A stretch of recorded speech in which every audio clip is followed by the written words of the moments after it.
Chapter 648. I can't repay you for your kindness. Please take a bath. No matter who it was that said this, it would be very strange, let alone a beauty wearing a judgment god's robe. However, no one including Ning Ke could have expected what happened next. Perverts are abnormal. This should be a compliment. The frost on Yi Hongyu's face gradually dissipated and was replaced by a faint smile. She reached into her collar and began to take off the divine robe. Her slender fingers moved slightly, and the thin blood-colored divine robe flew with the wind, revealing her fair body. On the other side of the pool, Ning Ke and Sang Sang were stunned. Yi Hongyu did not care about their gazes. She did not hide anything and walked naked into the clear water under the clouds and in the swamp. Then she began to wash her long black hair. Ning Ke and Sang Sang looked at the perfect body in the pool. Looking at the graceful and charming curves, they were even more stunned. They did not know what to say or if they should stop her. After a while, Sang Sang looked at the woman in the water and sighed, "So beautiful." Ning Ke stared at her and nodded, "Really beautiful." Yi Hongyu's appearance in front of the black horse carriage was not a coincidence, as Ning Ke had said. The dark cloud and a dozen black crows had been following them, but not many dared to enter the quagmire to search. However, Yi Hongyu had waited alone in the swamp for dozens of days. There was no reason that she could not find them. She did not care that her body was seen by Sang Sang, especially Ning Ke, not to seduce them. Ning Ke thought of the two divine lights in her eyes on the stone steps of the kingdom of Qi and vaguely understood the reason. Those who sat on the divine throne paid more attention to spiritual cultivation and pursued the state of unhindered Taoist heart. To Yi Hongyu now, no matter how perfect and attractive her body was, it was just an annoying shell. She could not wait to throw this shell into the trash, so why would she care about being seen by others? Ning Ke suddenly asked, "How did you know that I would go this way?" Yi Hongyu took out a comb from somewhere and gently combed her hair while standing in the water. The water was up to her waist and her black hair was wet and fell on her bare chest. It was a beautiful scene. "You just said that we are all perverts. I know you very well. With your character, whether you want to return to the Tang Empire or go to the wilderness like that idiot Long Qin, you will choose to cross the quagmire." Ning Ke said, "The quagmire is not a real pond. This swamp is huge. Aren't you afraid of missing it?" Yi Hongyu continued combing her hair and looked at the black crow on top of the black horse carriage. She said calmly, "Hao Yin's will not let me miss you." After a moment of silence, Ning Ke asked solemnly, "Must I?" "You must." Yi Hongyu combed her wet hair to the top of her head and tied it into a simple bun. Water dripped from her hair and fell into the pool, making a monotonous sound, just like her voice at that moment. "As the adjudicator, my mission is to judge the sins and evils of the world on behalf of Hao Yin." Ning Ke said, "But we are not guilty."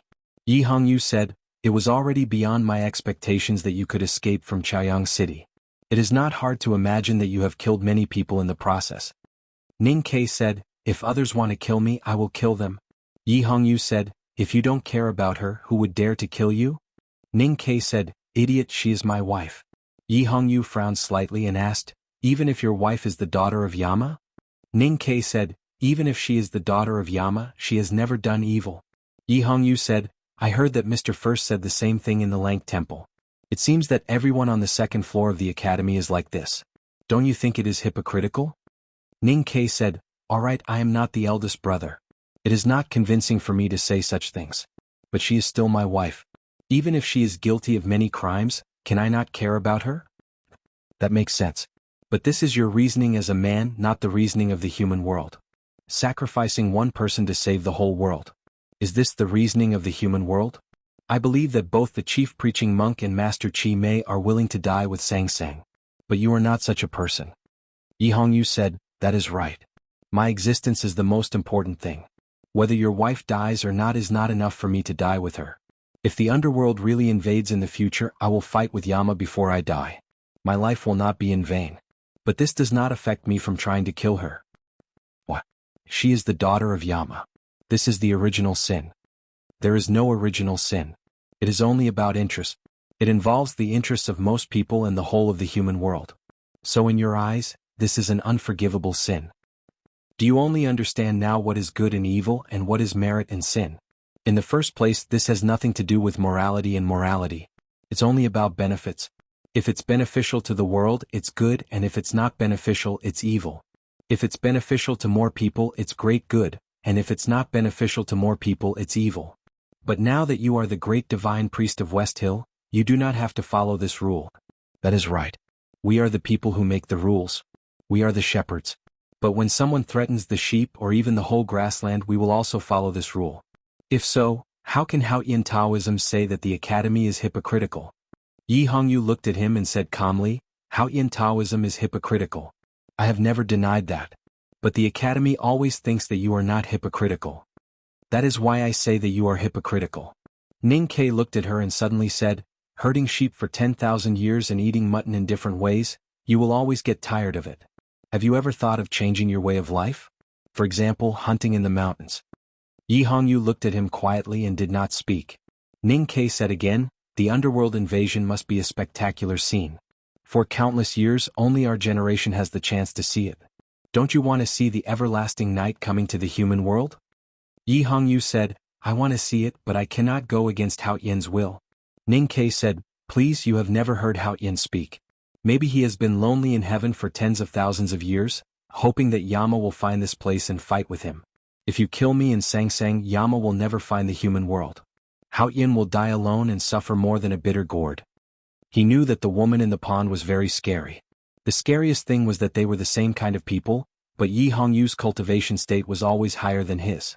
In other words, Ning Ke could only fight with her, but he could not defeat her. He would rather fight with Master Chi Mei 3 more times, or even face the chief preaching monk again than fight with her. So he had been trying to persuade her to let him and Sang Sang go. The conversation between the two was very fast, and it seemed that they did not go through deep thinking. In fact, it was very exhausting. It was the most complicated and wonderful persuasion he had ever done in his life. Yi Hongyu's attitude obviously changed twice, and she was almost convinced by him. But he did not succeed in the end.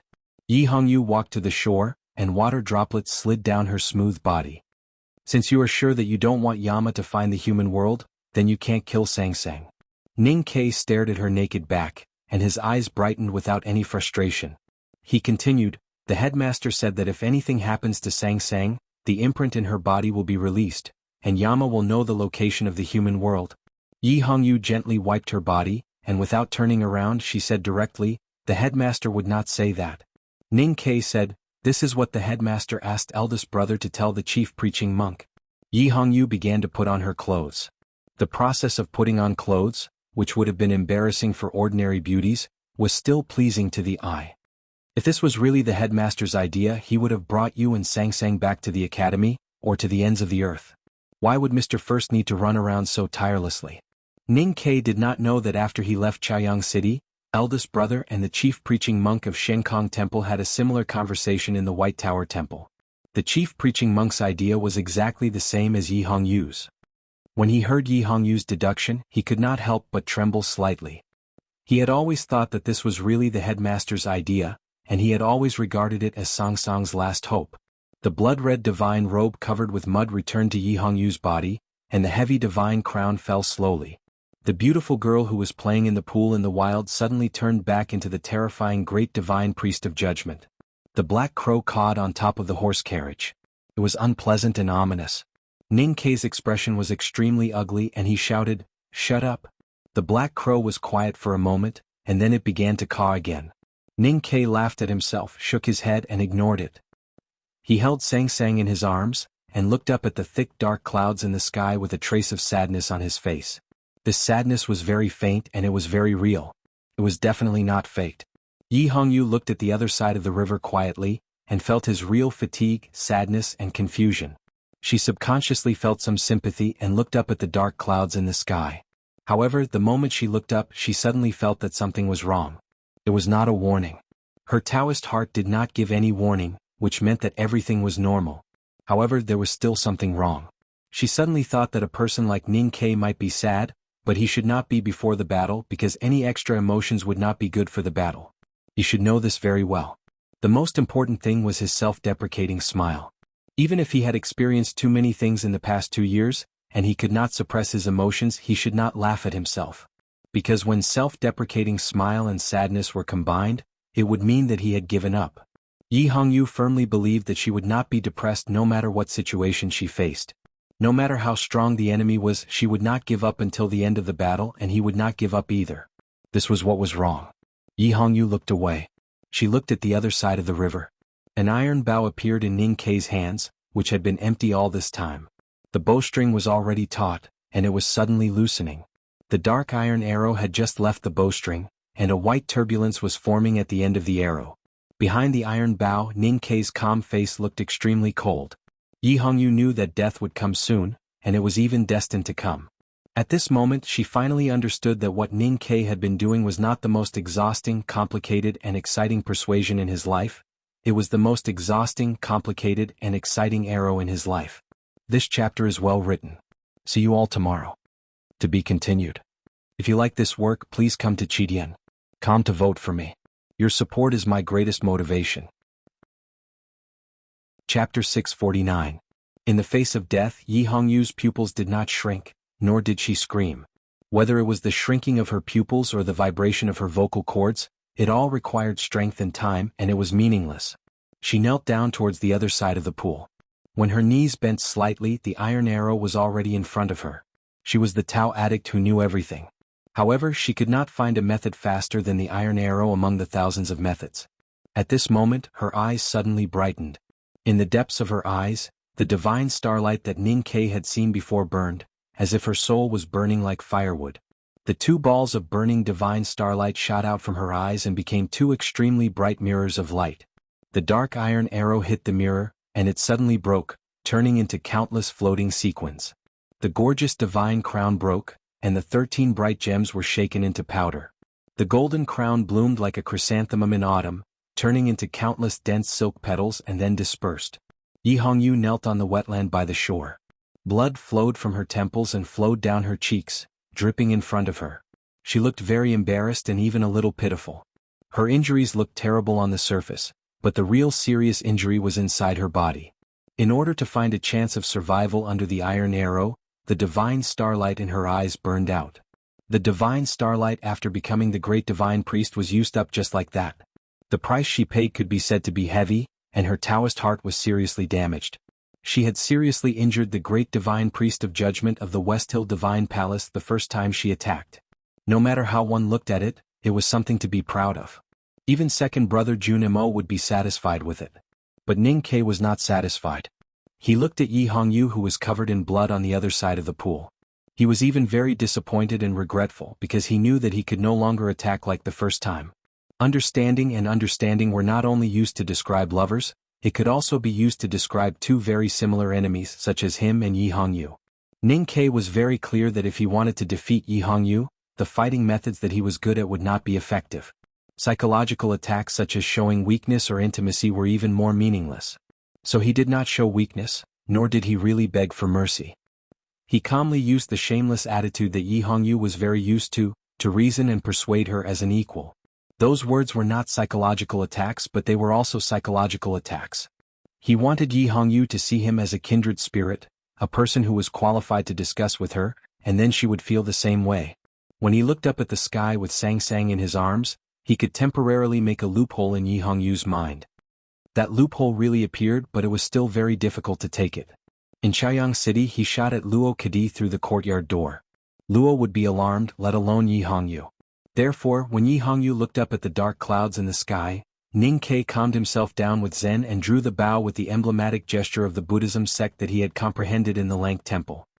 His movements were extremely casual, as if he was washing Sang Sang's feet or writing with a pen.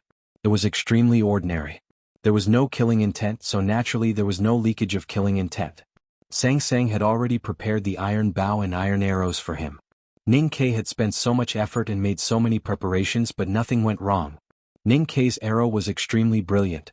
Anyone would have been fooled by him and then shot to death. However, Yi Hongyu was only seriously injured but not dead. Therefore he felt very regretful. Then he drew his bow again and prepared to shoot again. Dark blood flowed from the corner of Yi Hongyu's lips. She stood up and looked at Ning Kei on the other side of the pool. Although the divine starlight in the depths of her eyes had been extinguished, her eyes were still extremely bright. There was no anger in them, only indifference. His blood-stained black hair and blood-red divine robe fluttered even though there was no wind.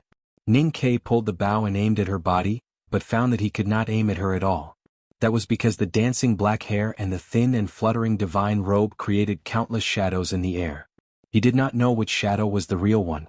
Yi Hongyu stepped on the surface of the water and swept over. Her black hair and divine robe fluttered even more wildly, leaving many shadows behind. Her movements were extremely graceful and ethereal, as if she was a fairy.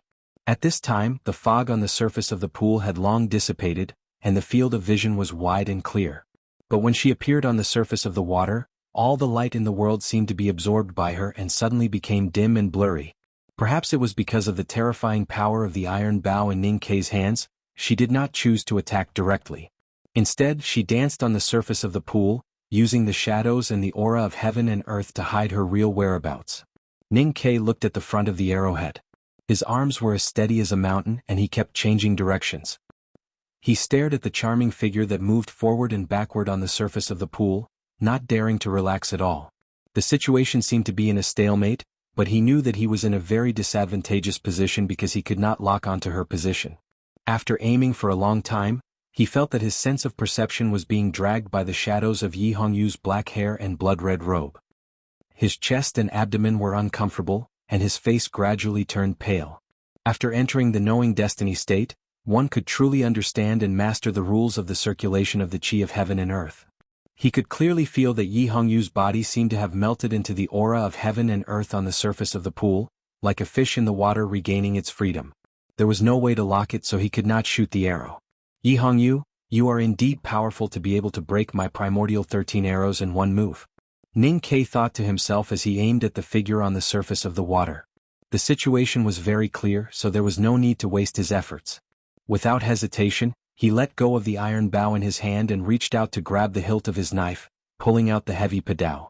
Yi Hongyu had been waiting for the moment when he abandoned the bow and pulled out his knife. Her charming figure appeared, and a few ripples appeared on the surface of the water. Countless tiny water swords appeared from the pool and stabbed at Ning Kei's body like raindrops. Sang Sang opened the big black umbrella. Ning Kei did not stand in the big black umbrella. He had been waiting for the moment when Yi Hongyu pulled out her sword. His face instantly became even paler and his body trembled violently. His left hand drew two straight lines in the air in front of him. However, he dragged the padao and rushed into the pool like lightning, splashing water everywhere. The water swords that were as fine as needles fell on Ning Kei's body. Most of them turned into water droplets and soaked his clothes. Occasionally, a dozen extremely fine water swords pierced into his body, ignoring his hard skin and causing streaks of blood. However, those streaks of blood were immediately washed away by the water behind them. As long as they were thin enough, they could produce enough penetrating power. It was obvious that Yi Hongyu had been prepared for Ning Kei's strong body after cultivating the Great Spirit. Ning Kei could clearly feel the pain and stab wounds caused by the fine water swords in his muscles. However, his face showed no expression and he continued to rush forward. Water splashed everywhere on the surface of the pool. The white waves mixed with the black mud of the pool, like a multicolored giant serpent. He was the most dangerous part of the giant serpent, and he directly crashed into Yi Hongyu. In front of him, two extremely sharp and unstoppable invisible talisman appeared in the sky above the pool, locking Yi Hongyu in an extremely small area. It was his most powerful two horizontal talisman. There is only 1 hour left for this month. Everyone, do you still have monthly votes? I will continue to write. There are still 2 chapters left today. Thank you. To be continued. If you like this work, please come to Chidian.com to vote for it. Your support is my greatest motivation. Chapter 650. Standing on the ground, the 2 barely discernible talisman lines were absolutely straight lines. However, if one looked down from the dark clouds in the sky, they would see that the 2 talisman lines had bent and were about to become 2 overlapping circles, trapping the bloodied Yi Hongyu in the middle. The 2 horizontal talisman was Ning Kei's strongest move apart from the primordial 13 arrows. It had appeared for the first time in the Lank Temple, and even Yi Su and Qin Yen did not dare to underestimate it. No matter how strong Yi Hongyu was, she had to be vigilant. At this moment, there was the sky above her head and the pond water and mud below her. Between the sky and the ground were the 2 terrifying talisman intents. It seemed that there was no way for her to escape, nor could she avoid Ning Kei's lightning-like padao. Yi Hongyu dived into the pond without hesitation, just like how she chose to kneel on the other side of the pond without hesitation. She never cared about manners when she fought. She would forget that she was the noble great divine priest of West Hill, forget that she was a woman, and even forget who she was. She did not care about embarrassment or humiliation, as long as she could obtain the final victory. Diving into the pond was actually a risk, because the water was already muddy and stagnant, which would affect the battle greatly. However, she swam so nimbly in the pond. Her blood-colored divine robe stuck tightly to her charming body after coming into contact with the water, as if she had become a real red fish. She was about to pass through the 2 talisman lines in an instant. Looking at the red fish in the pond, Ning Kei's face did not show any surprise, because he had already guessed Yi Hongyu's response. He paused and raised his padao with both hands. Before the padao fell, there were suddenly many blood-colored currents in the pond. The talisman intent of the 2 horizontal talisman permeated the pond water and cut at least dozens of small wounds on her body. The pond water swayed and the talisman intent was so strong that Yi Hongyu could not move forward. Water splashed like white peonies, and her figure emerged from the waves. She used her fingers as a sword and stabbed towards Ning Kei's brows. What a piercingly cold aura of the Taoist sword. Ning Kei raised his padao with both hands and chopped towards the waves. The padao momentum was heavy and unstoppable. He suddenly felt the aura of the Taoist sword, but he did not stop. Yi Hongyu looked at the padao that was slashing towards her without any emotion on her face. The Taoist sword formed by 2 fingers on her right hand was still stabbing forward steadily, as if she did not care about her own life or death. At this moment, if neither of them were willing to stop, then Ning Kei's saber would cut Yi Hongyu into 2 pieces, and Yi Hongyu's finger sword would pierce through Ning Kei's ocean of qi. He would either die or become a fool. The saber was still falling, and the finger was still pointing forward, carrying with it an awe-inspiring force of mutual destruction, as well as a ruthless intent of mutual destruction. Ning Kei and Yi Hongyu were both gambling. He was betting his own life, betting the other party's life. He was betting on whether or not the other party treasured his life. Both of them looked extremely indifferent. In Yi Hongyu's words, there were only 2 people in the cultivation world who truly understood what a battle was. One was herself and the other was Ning Quebec. The 2 of them were too good at fighting. Their lives were filled with endless life and death battles, so they had almost identical mental qualities and equally strong fighting wills. At this moment they had finally reached the critical moment of life and death, but they did not know who was more ruthless to themselves, and who was more familiar and indifferent to life and death. If Ning Kei was alone he would not retreat. His state of strength was not as good as Yi Hongyu's. Today he had used the iron arrow to ambush her, forced her into such a difficult situation, and forced her to gamble with her life. In the face of such a rare opportunity, he was very willing to gamble with his life for Yi Hongyu's, even if there was a high possibility that both of them would die. However, Sang Sang was standing on the shore behind him. She was seriously ill and weak and the whole world was chasing after her. If he died then she would die too, so he could not die. Looking at Yi Hongyu's calm and indifferent eyes under the blade, Ning Kei confirmed that although she was the great divine priest of judgment, she could still die at any time because she was alone. Then he had to retreat. Ning Kei suddenly withdrew his saber and blocked in front of his lower abdomen. Yi Hongyu's finger sword was clearly aimed at the space between his eyebrows, but for some reason he thought that Yi Hongyu was aiming at his lower abdomen. This was purely an intuition that had been cultivated through countless battles. He came to this conclusion without thinking. Yi Hongyu broke through the waves of the pool. Her body was relatively low, and her finger sword was indeed aimed at Ning Kei's lower abdomen. It stabbed heavily on the thick surface of the padao, making a muffled sound. A faint light appeared on the surface of the padao. It was an external sign that the aura of heaven and earth had condensed to the extreme. Ning Kei's wrist was heavily injured, and he felt a tightness in his chest. Just as Yi Hongyu's finger sword stabbed the surface of the padao, a transparent Taoist sword condensed from the lake water quietly floated up from behind her, and stabbed into Ning Kei's left chest with a swoosh. Ning Kei let out a muffled groan, and the great spirit in his body surged out, covering his chest and abdomen. It shook the Taoist sword condensed from the lake water into raindrops. His body suddenly flew backward, and he spat out several mouthfuls of blood in the air. He fell heavily to the ground, and there was an extremely deep bloody hole in his left chest. If his body had not been unusually strong after being tempered by the Great Spirit, his heart would definitely have been pierced by this sword. Yi Hongyu stood on a water plant in the pool. There were dozens of wounds on her body, and they kept oozing blood. In an instant, the blood soaked her blood-red divine robe again, and then dripped into the pool under her feet. The clear light shone from behind her, and through the thin and wet divine robe, there was no sense of charm. Instead, it was exceptionally dignified. She was already the great divine priest of judgment, and was no longer the Tao addict who lived by the Yanming Lake. Ning Ke pressed the bloody hole in his chest with his hand, and looked at the woman on the surface of the lake. His body felt a little cold. He had only been in the knowing destiny state for half a year, and his state was not stable. If they were to fight face to face, he would not be a match for Master Chi Mei of the Shenkong Temple or even Luo Kadi. It was only because he had the primordial 13 arrows and the divine talisman that he could use to kill people of a higher state. Moreover, he was good at fighting and used to sneak attacks.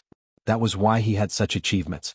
Today, facing Yi Hongyu, who was also good at fighting, was not ashamed of sneak attacks, and was more unscrupulous than him. Moreover, her state was higher than his. Therefore, the methods he used to win were meaningless. Looking at Yi Hongyu, who was walking to the shore, he suddenly shouted, "Stop!" Yi Hongyu obeyed and put her hands behind her back, but she did not stop in the water. Ning Ke asked, "What did you promise me by the Yanming Lake?" Yi Hongyu stopped in her tracks. Ning Ke said, "You said that if we met on the battlefield in the future, you would spare me twice." Yi Hongyu shook her head and said, "I used it once in the Taoist temple of the kingdom of Qi. I only have one left." Ning Ke said, "One is better than none. I want to use it now."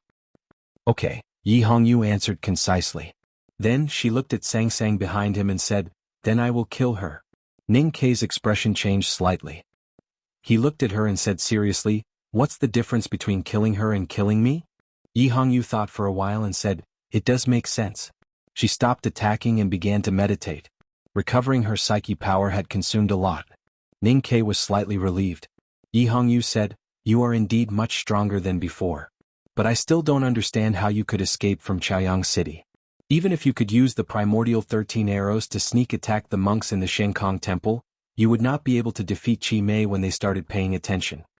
Ning Ke said, "That is a very long story about a little boy. I believe you will not be interested in it." "I am indeed not interested." Yi Hongyu reached out her right hand and pointed her palm at the gradually calming lake. In a moment, a Taoist sword formed by the lake water rose from the lake and was held in her hand.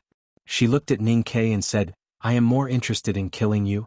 Ning Ke said, "Didn't you agree to spare me once?" Yi Hongyu said, "I have already spared your life. Now this is a new battle." Ning Ke's expression turned cold and he said, "When did you become so shameless?" Yi Hongyu said, "I used to think that I had no shortcomings in fighting. Until I met you, I realized that I still have weaknesses. So I have been learning from you." Ning Ke said, "Are you learning to be shameless from me? Why don't you learn from my generosity and mercy? Or maybe you can learn from my calligraphy." Yi Hongyu ignored him and glanced at Sang Sang. She continued, "You two will travel together later so you won't be lonely." Ning Ke thought of Kuni Mati's family who had died in his hands. He thought silently that such a tragic ending was never in his plan. Then he would continue to fight. His right hand had been covering the left side of his chest that was oozing blood. Unbeknownst to him, there were countless yellow talisman papers between his fingers. Those talisman papers had been soaked with blood, mottled like the evidence of a murder case. Ning Ke threw all the fu papers into the lake. He released his powerful psyche power from his sense of perception and accurately connected with each fu paper. Then he released them at the same time. People who were good at fighting were good at learning from battles and from their opponents. Yi Hongyu was like this, and so was Ning Quebec. Yi Hongyu learned to be shameless from Ning Ke, and Ning Ke had also learned many things from his enemies in his cultivation career. For example, the countless fu papers floating above the lake.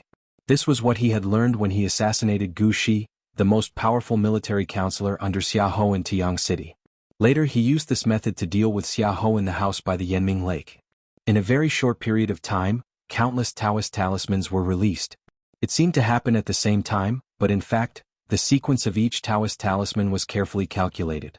Thus, the completely different or even completely opposite Taoist talismans did not disappear because they were released in a small area. Instead, they became more beautiful and violent like flowers blooming dozens of petals and waves, until it became a sea of flowers and a storm on the sea. The aura of heaven and earth around the swamp was all summoned to the sky above the lake by these fu papers.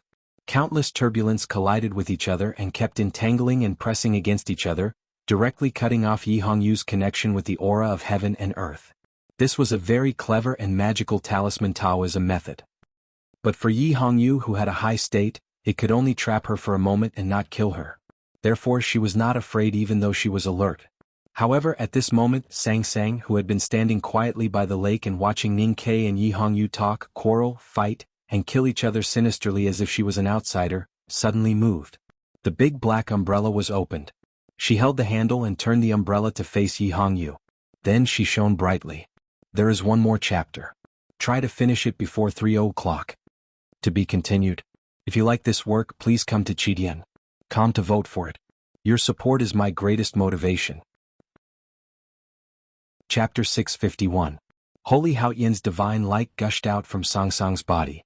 Then it passed through the surface of the big black umbrella and shot towards the sky above the pool, instantly illuminating the dark world. Yi Hongyu was shocked speechless. She had never expected that Sangsang would still have such pure Haoyan's divine light in her body even though she had become the daughter of Yama. What was going on? She was the great divine priest of judgment and had profound attainments in West Hill divine skills. Logically speaking, Haoyan's divine light should be the weakest to her. However, the Haoyan's divine light from the big black umbrella did not fall directly on her body. Instead, it began to refract continuously after entering the talisman storm above the pool. There seemed to be countless mirrors above the dark pool. Each mirror was a talisman, reflecting countless rays of light. The light became thicker and thicker, and when it finally reached Yi Hongyu, its power had become extremely terrifying. If Yi Hongyu still had the divine light in her eyes, she could easily withstand Sangsang's Haoyan's divine light with her divine power of the same origin. However, the divine light in her eyes had been used up when she resisted the primordial 13 arrows. Therefore, she could only watch as the divine light hit her body. A clear whistle burst out from her lips.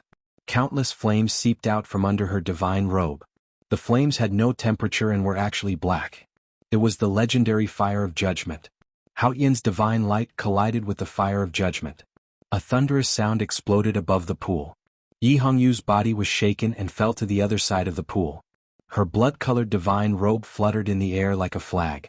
As she passed through the talisman storm, countless tears appeared on her robe, and countless amounts of blood spilled out.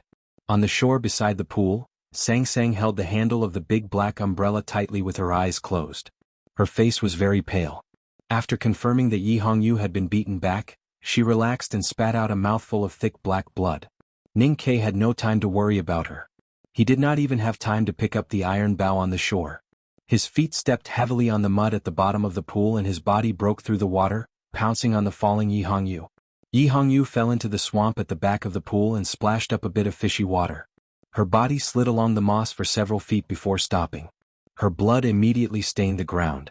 Before she could stand up, Ning Ke's figure landed on her. He was like a tiger pouncing on its prey, calm and focused, but extremely brutal, pressing down on her body, not giving her any chance to react. Ning Ke put his arms around her back and his legs passed through the swamp mud. He hooked her knees and held her tightly in his arms in a very intimate position. Then he suddenly exerted all his strength. He was no match for Yi Hongyu in terms of Taoism or state. He only had the advantage in terms of physical strength and strength. That was why he decided to use his strength to crush all the bones in her body. This kind of method was very bloody, but it was not uncommon in the cultivation world. For example, when martial arts cultivators fought against sword masters, they would also use this method when facing death. When the Devil's Doctrine was at its peak, there were even more powerhouses from Haoyan Taoism who died in the arms of the Devil's Doctrine in such a tragic way. There was nothing wrong with the method that Ning Ke chose. However, his opponent today was Yi Hongyu. Yi Hongyu left the Jishou Abbey and studied at the Revelation Institute for a short period of time before directly entering the judicial department of the West Hill Divine Palace. She had spent most of her life in the judicial department. The judicial department specialized in judging the sins of the world and hunting down the remnants of the Devil's Doctrine. She was once the Grand Master of the judicial department and was now the great divine priest of judgment. She was extremely familiar with the Devil's Doctrine's methods and naturally had a way to deal with it. Ning Ke suddenly felt that the woman in his arms had turned into a fish without scales. It was very smooth and no matter where his hands or legs landed, they would almost slip away. Furthermore, her body had suddenly become very soft and firm. No matter how hard he tried to crush her, the force was bounced off or removed by her. Knowing that it would not work, he changed his move in an instant.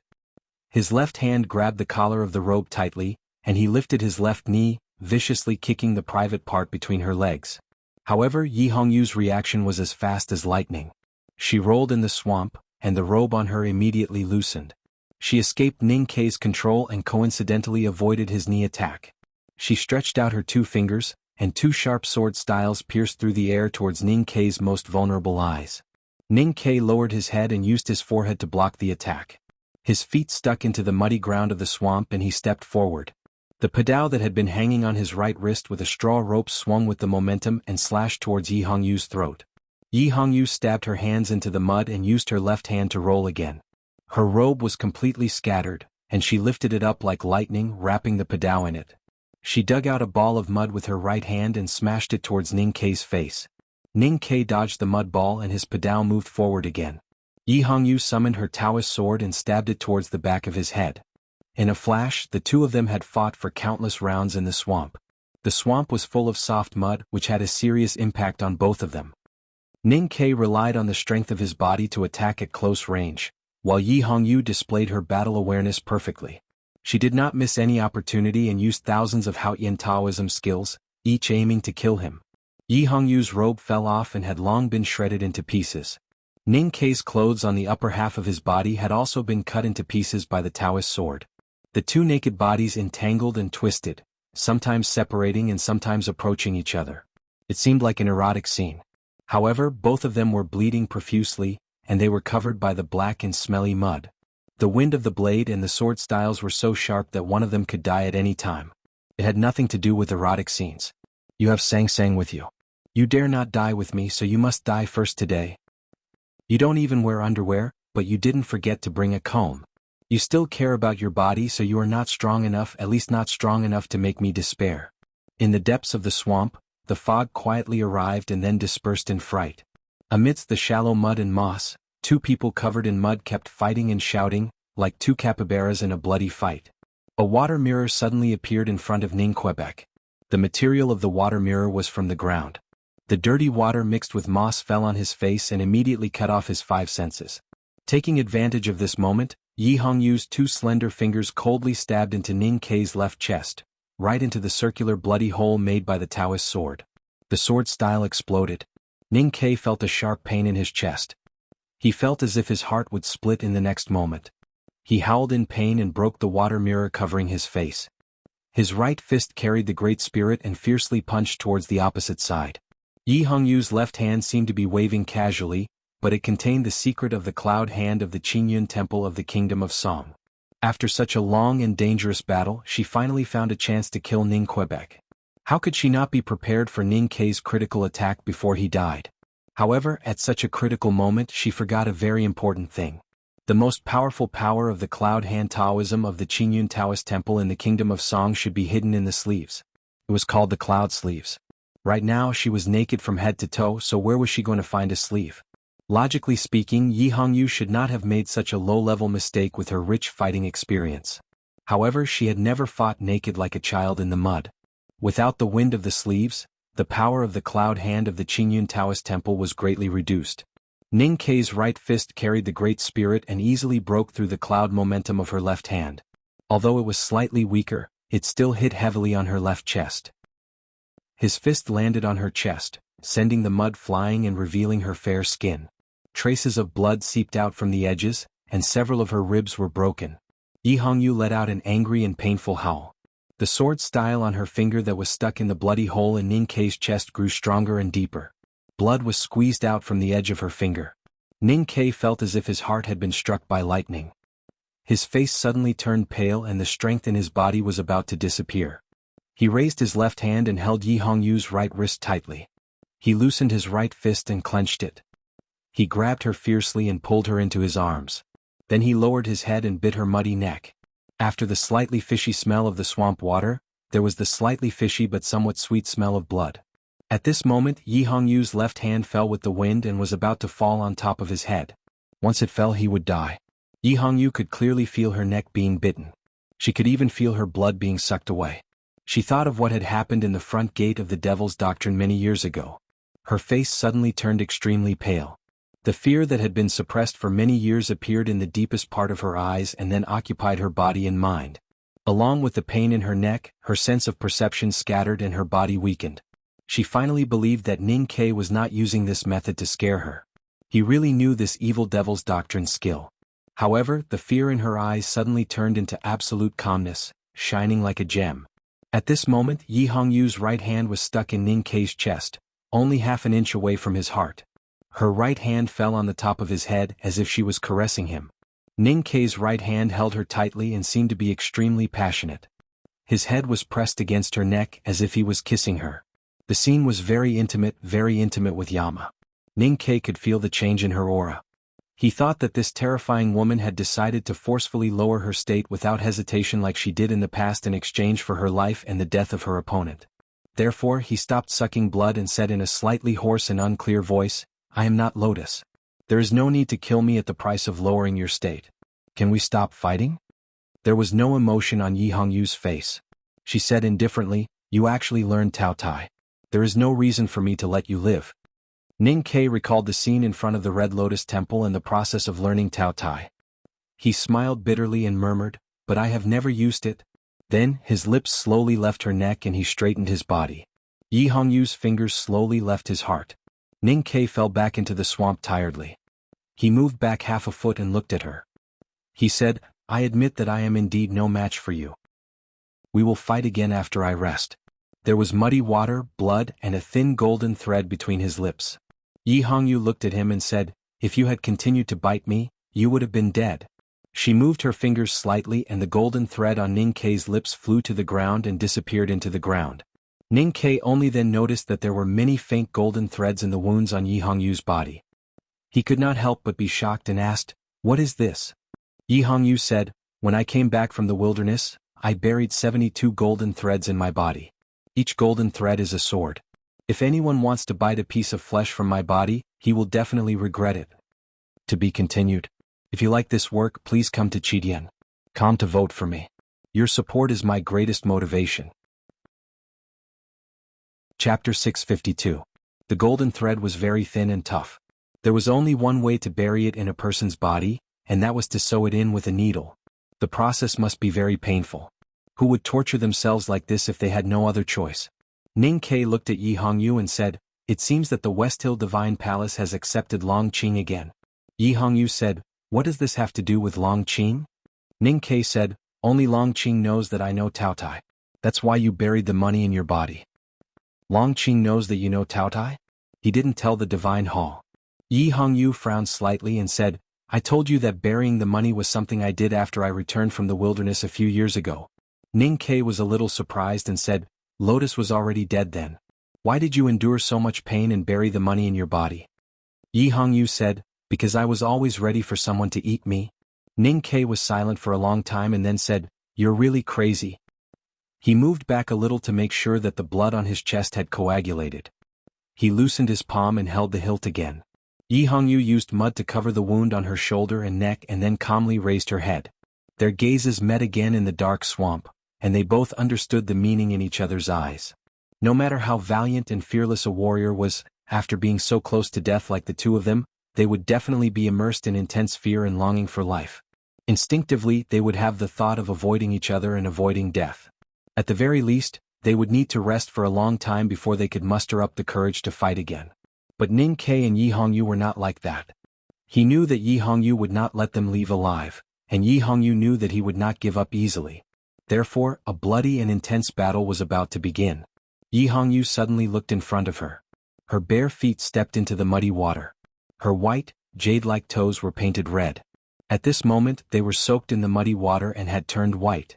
At this moment, the muddy water was trembling and continuously washing her red nails. She was stepping on a patch of slippery moss. The moss was also trembling and rubbing against her palms. It felt a little itchy and numb as if someone was gently scratching it with a feather. Ning Kei also felt the slight vibration of the earth and felt a little confused. He looked to the west of the swamp, which was still shrouded in mist. It was a vast expanse of whiteness and nothing could be seen. The shaking of the earth gradually intensified, and the shallow water in the swamp began to ripple. Then it began to dance. The muddy water was like a dancer in gray, constantly jumping up and down.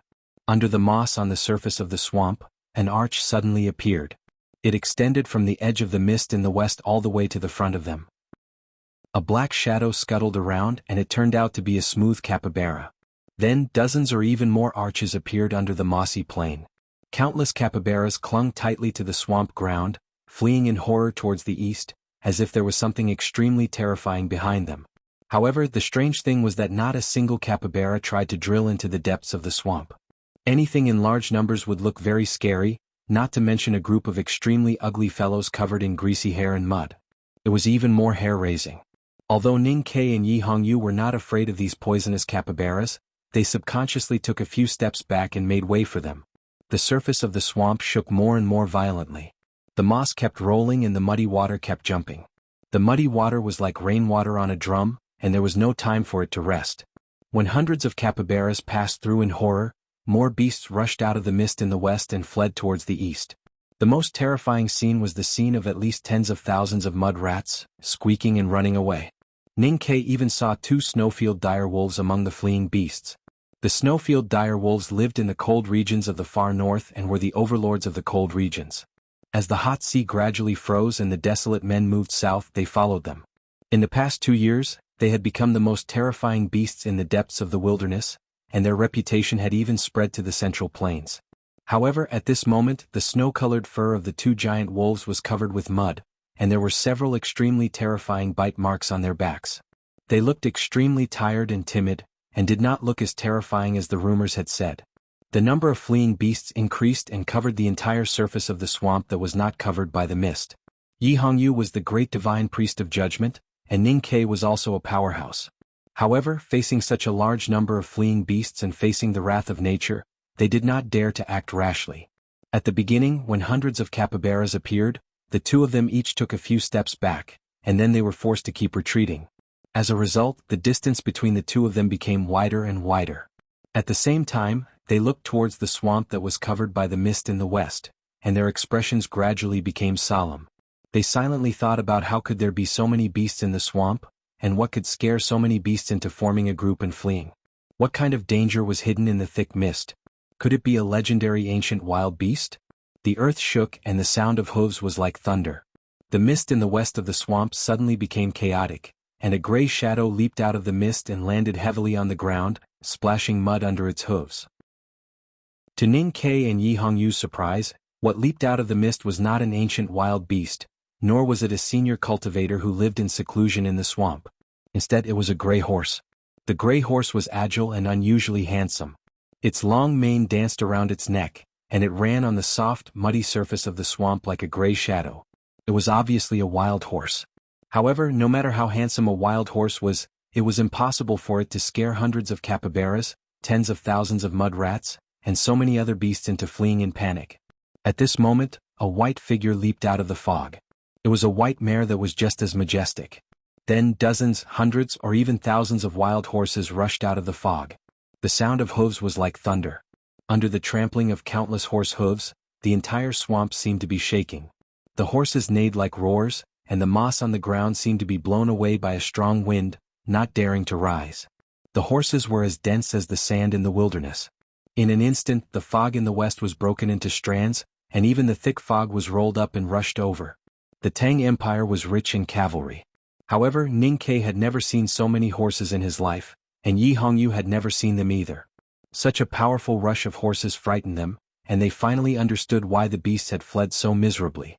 They hurriedly retreated and made way for the horses. Ning Kai retreated, turned around and ran back desperately. He jumped into the pool and quickly ran to the shore. He helped Sang Sang into the horse carriage, and then slapped the big black horse, who was in an extremely confused state, to wake it up. He urged it to drag the carriage and fled to the east with the wild horses. This was a great opportunity to leave. How could he miss it? The wild horses passed through the swamp violently, and the fog rolled and the earth was restless. Yi Hongyu found a withered tree by the swamp and stood on the branch, looking at the flashing shadows of horses in the fog in front of her. The fog was brought here by the wild horses and her vision was blocked. She could only see an area in front of the tree. All kinds of wild horses ran at a high speed in front of her without any interruption, and the horses neighed continuously in the fog. Yi Hongyu's face was a little pale. There were more than thousands of wild horses. Even if all the cavalries in the world were added up, they would not be as many as this wild horse herd. How did so many wild horses survive in the swamp? Where did they find food? Why could they gallop in the dangerous swamp without worrying about being swallowed? There were many unexplainable questions. The fog in the swamp was like a layer of coat over the questions, making it impossible for her to touch the truth. Her mood became a little heavy. After a long time, the fog gradually calmed down, and the sound of horses' hooves gradually faded away. In the depths of the fog, there was a messy sound of hooves. It could be a horse that was alone, and there were a few unpleasant caws that sounded like black crows. Yi Hongyu's expression suddenly became serious, and she woke up from the shock. She jumped off the dead tree and rushed towards the pool. However, when she passed through the pool and came to the shore, the black horse carriage had already disappeared.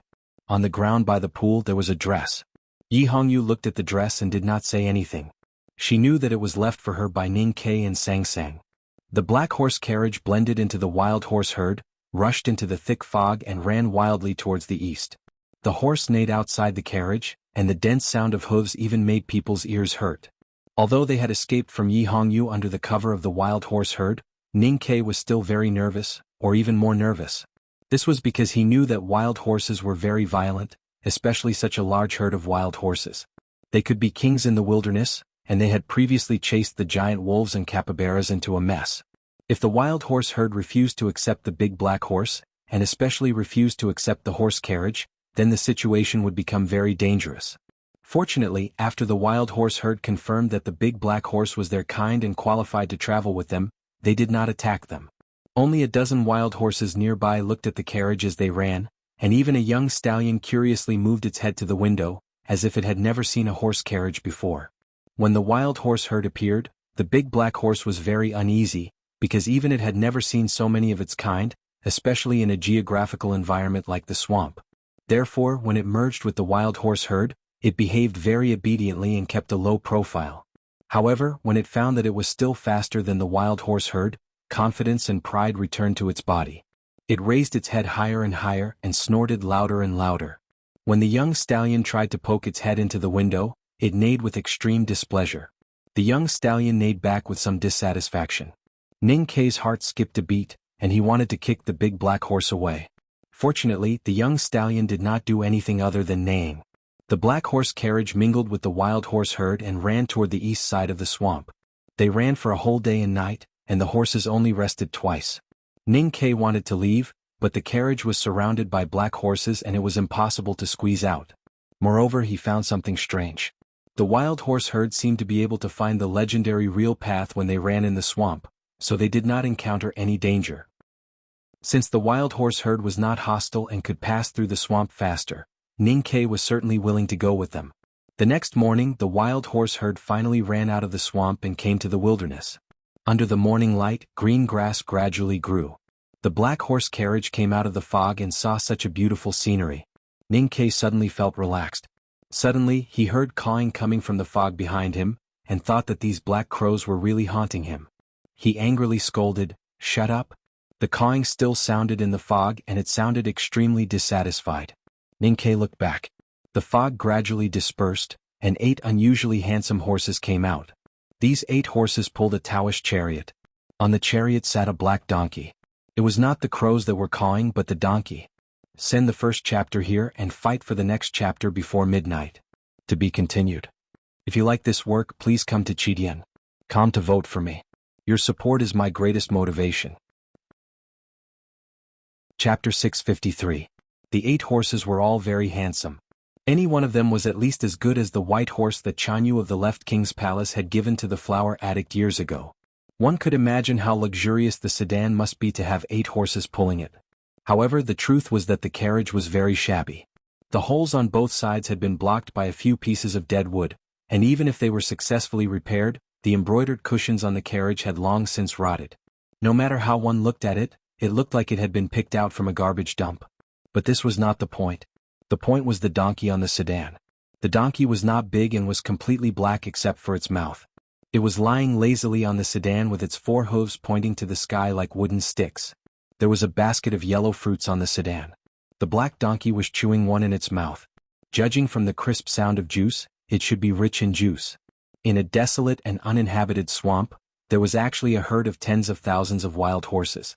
This was already a very shocking thing, but the one commanding this herd of wild horses was actually a donkey. Furthermore, this donkey was sitting on the chariot like a human, lazily eating fruit. Anyone who saw it would think that it was a monster. Ning Ke knew that the black donkey was not a monster because he was used to seeing such behavior in the back of the mountain of the academy. Whether it was the old yellow bull, the big white goose, or his big black horse, they were all like this. If the black donkey on the sedan was really a monster, then he had lived with monsters for many years. When he first saw the black donkey on the chariot, he had already guessed its origins.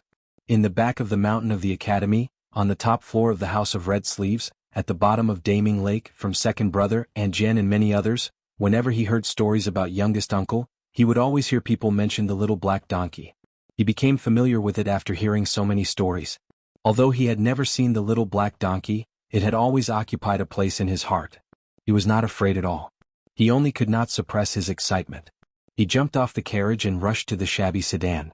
It was only when Ning Ke came to the front of the chariot that he noticed that the black donkey's fur was not very smooth. Some parts of it had already fallen off, making it look like a bald spot. He could not help but be stunned and then felt sad. Decades ago, youngest uncle rode the little black donkey out of the academy and entered Chang'an. Then he rode the black donkey to travel the world. He went to the Lank Temple, entered the wilderness, and went to the front gate of the Devil's Doctrine. The little black donkey witnessed countless legends in the cultivation world. However, decades later, even though the little black donkey was still alive, it was still old. It was no longer a little black donkey but an old black donkey. Several strong wild horses came from the back of the sedan and blocked Ning Ke's view.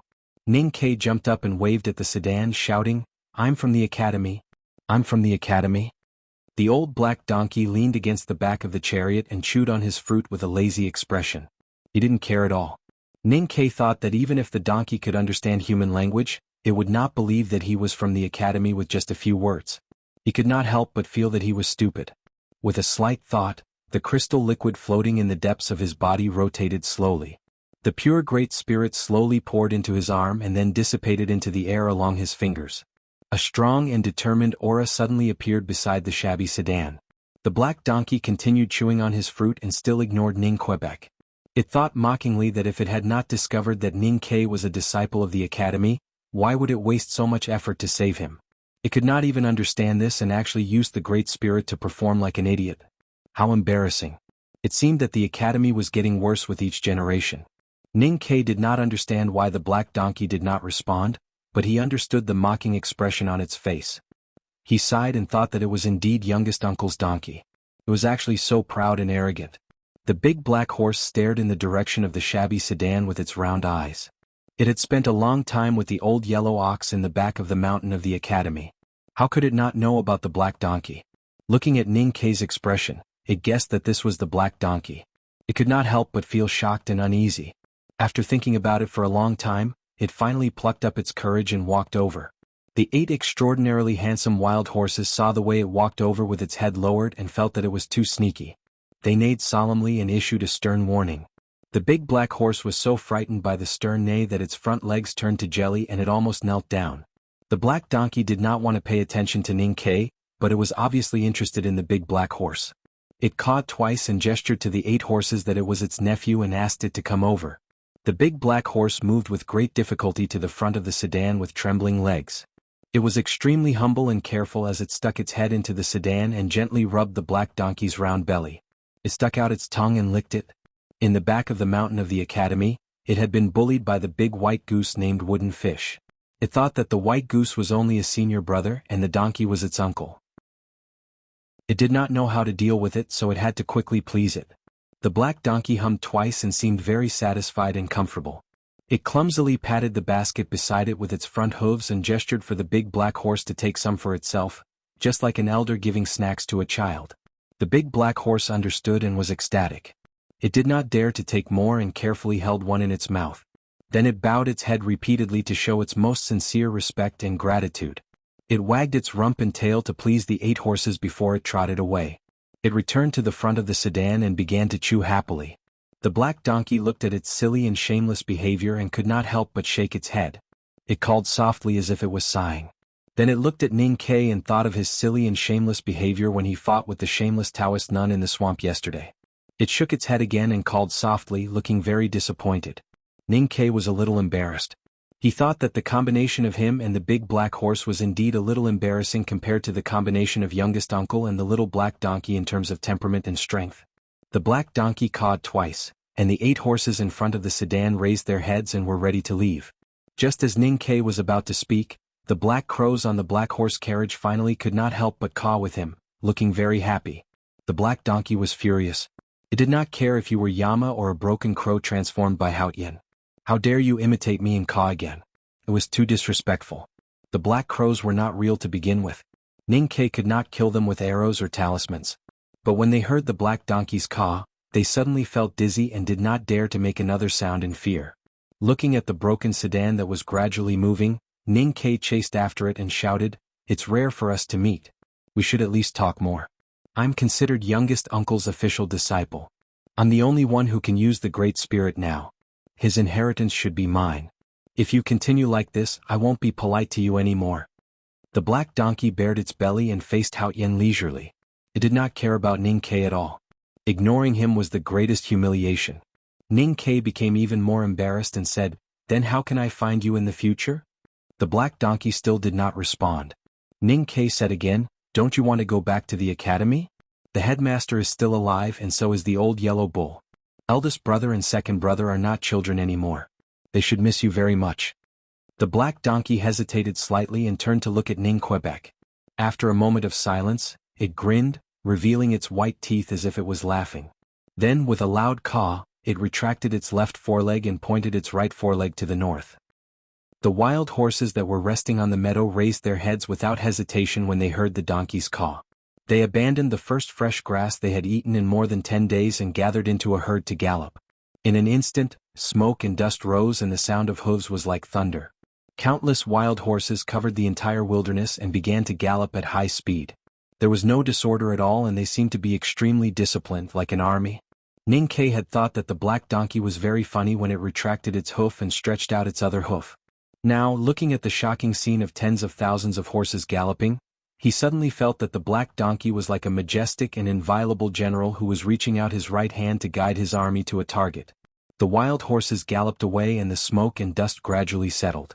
Ning Kai stood on the meadow and looked at the black dots that covered the mountains and plains in the distance. He looked at the broken sedan that was faintly discernible among them and remained silent. After a long time, he muttered to himself, "I'll never eat donkey barbecued again." Ning Kai vaguely understood that the black donkey was the leader of the wild horses. It had led countless horses through the 2 ends of the swamp and the cold plains in the north to chase after water and grass. Any place that the herdsmen could not go or the cavalry could not reach was their world of freedom. The truth in the herdsman's legends might have been formed by the wild horses trampling through the swamp overgrown with water and grass over the past few decades. As for the bloody battle between him and Yi Hongyu, when he was about to die, the black donkey and the wild horses happened to pass through that place. There was no such coincidence or luck in the world. Naturally, the black donkey wanted to save him and bring him out of the swamp. But why are there 8 horses pulling the sedan? What's so special about it? He looked at the wild horses moving like shadows in the distance and asked subconsciously. Sang Sang placed her little face on the window and looked at the horses that were stirring up smoke and dust in the distance. She said, "Did youngest uncle and the headmaster of the academy like to send out 8 horses when they drank wine? Maybe?" Ning Kai walked into the horse carriage and looked back at the wild horses that were getting further and further away. He thought to himself that youngest uncle had been seeking freedom all his life. The black donkey was living such a life now. Why should he bother it and feel sad for it? The sky was blue and the field was vast. Cattle and sheep could be seen in the grass when the wind blew. Now that it was spring, the grass was not very tall. When the wind blew, the grass would bend slightly and then shoot up instantly. When the grass was standing, it could not block the sheep that were scattered in the meadow like clouds. The black horse carriage left Ueluan and passed through the mud and swamp. Finally, it came to the wilderness where the Golden Palace was. The Golden Palace was a country that was almost forgotten by all the countries in the Central Plains, except the Tang. Ning Kai joined the army in the city of Wei and belonged to the northern border military of the Tang Empire. He had been collecting firewood at Shubi Lake for many years and was naturally very familiar with the Golden Palace and the wilderness. The black horse carriage passed through the sparsely populated meadow in silence. Like a black cloud. Also, try to finish before 2 o'clock. To be continued. If you like this work, please come to Chidian. Come and vote for me. Your support is my biggest motivation. Chapter 654. The wilderness where the Golden Tribe Royal Court was located had a relatively good climate. Water and grass were fertile and there were many cattle and sheep.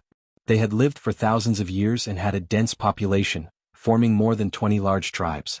There were nearly 100,000 elite cavalries under the command of the Golden Tribe Royal Court. Except for the Tang Empire, no other country was a match for the Golden Tribe Royal Court. It was because the Tang Empire had suppressed the Golden Tribe Royal Court in the wilderness for hundreds of years that the other countries in the Central Plains gradually forgot about the existence of the Golden Tribe Royal Court. Even the South Jin Kingdom dared to boast that it was the second most powerful country in the world. Even the Tang Empire was reluctant to start a full-scale war with the Golden Tribe Royal Court. Princess Li Yu of the Tang Empire married into the wilderness to avoid the chaos caused by the imperial astronomer's edict. It also proved the importance of the Golden Tribe Royal Court to the Tangs. Ning Kai had dealt with the cavalries of the Golden Tribe Royal Court and the horse gang disguised by the cavalries for many years. He was very clear about the strength of the barbarians in the wilderness. In addition to the extremely fierce cavalries with amazing horsemanship, there were more than 10 high priests supported by the royal court, whose cultivation was close to or even reached the knowing destiny state. Therefore, even though he knew that the Golden Tribe Royal Court did not believe in Haotian and there was no legend of the underworld invasion, he was still very vigilant when the black horse carriage traveled in the wilderness. Ning Kai was seriously injured in the battle with Yi Hongyu in the swamp and was slowly recuperating. Sang Sang used divine skills and consumed a lot of Haotian's divine light. The cold aura in her body became more and more restless. Even the Buddhist Dharma could not suppress it. She coughed badly and her body became colder and colder.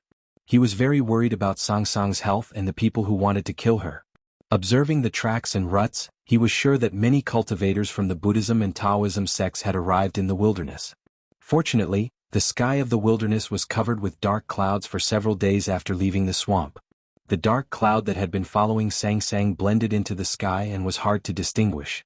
In the early spring of the wilderness, many birds flew from Min Mountain and the counties in the north of the Tang Empire. The black crow was no longer so dazzling. Ning Kai made vines and hung them around the horse carriage as a camouflage. He also used the mud from the gray powder rock to cover the big black horse. He used the gift of heaven to hide his tracks and continued to sneak eastward. One day, Sang Sang sensed that there were cultivators chasing after her from more than 10 miles away. Ning Kai looked at the vast plain in front of him. There was no place for him to hide, so he drove the horse carriage to a pile of rocks in the south and continued to hide. If he was discovered, it would be a good place for an ambush. The first to arrive at the field were not the cultivators who had been chasing after Sang Sang, but more than 100 grassland cavalrymen. Looking at the soft armor on the cavalrymen and the light chariot behind them, Ning Kai's expression turned serious. He judged that the cavalrymen should be the elites of the palace, and the people in the light chariot were most likely priests. A moment later, 3 cultivators arrived on horseback and met the elite cavalrymen of the Golden Palace in the field north of the pile of rocks. The 3 cultivators carried Taoist swords and should be from Haotian Taoism. However, it was unknown whether they were priests from the West Hill Divine Palace or visiting professors from a Taoist temple in the world. Ning Kai could not hear what they were talking about, but judging from the 3 cultivators' expressions and the grassland cavalrymen's posture, he knew that the 3 cultivators had perfectly displayed the demeanor that cultivators showed to ordinary people, which was pride, indifference and contempt. He could not help but fall silent, knowing that a battle was about to happen. There were 3 palaces among the barbarians of the wilderness. Among them, the right king's palace worshipped Buddhism and was not aggressive. The left king's palace was threatened by the desolate man's southward invasion, so they were forced to fight side by side with the allied forces of the Central Plains. Only the Golden Palace was the strongest and had never been stingy with their hostility towards the people of the Central Plains. If ordinary people had a natural reverence for cultivators, the cavalrymen of the Golden Palace obviously did not. With a whistle, dozens of cavalrymen left the camp and charged towards the 3 cultivators like lightning. The boxwood bows in their hands were already taut and ready to shoot. The 3 Haotian Taoism cultivators had been cultivating in the Taoist temples of the Central Plains all year round and were deeply respected by ordinary people. They would never have thought that ordinary people would dare to attack them. They immediately flew into a rage and pinched the sword formula. The Taoist swords behind them suddenly rose and flew with the wind in the wilderness, stabbing one of the cavalrymen in an instant. Ning Kai looked at the crisscrossing sword light and realized that the 3 cultivators were actually masters of the see-through state. One of them had even reached the peak of the see-through state. No wonder they were still so tough in the wilderness. Looking at the light chariot behind the cavalrymen, he still did not think that the three powerhouses from Haotian Taoism could defeat the elite cavalrymen. After all, this was the Golden Palace, not the Central Plains where cultivators could be arrogant.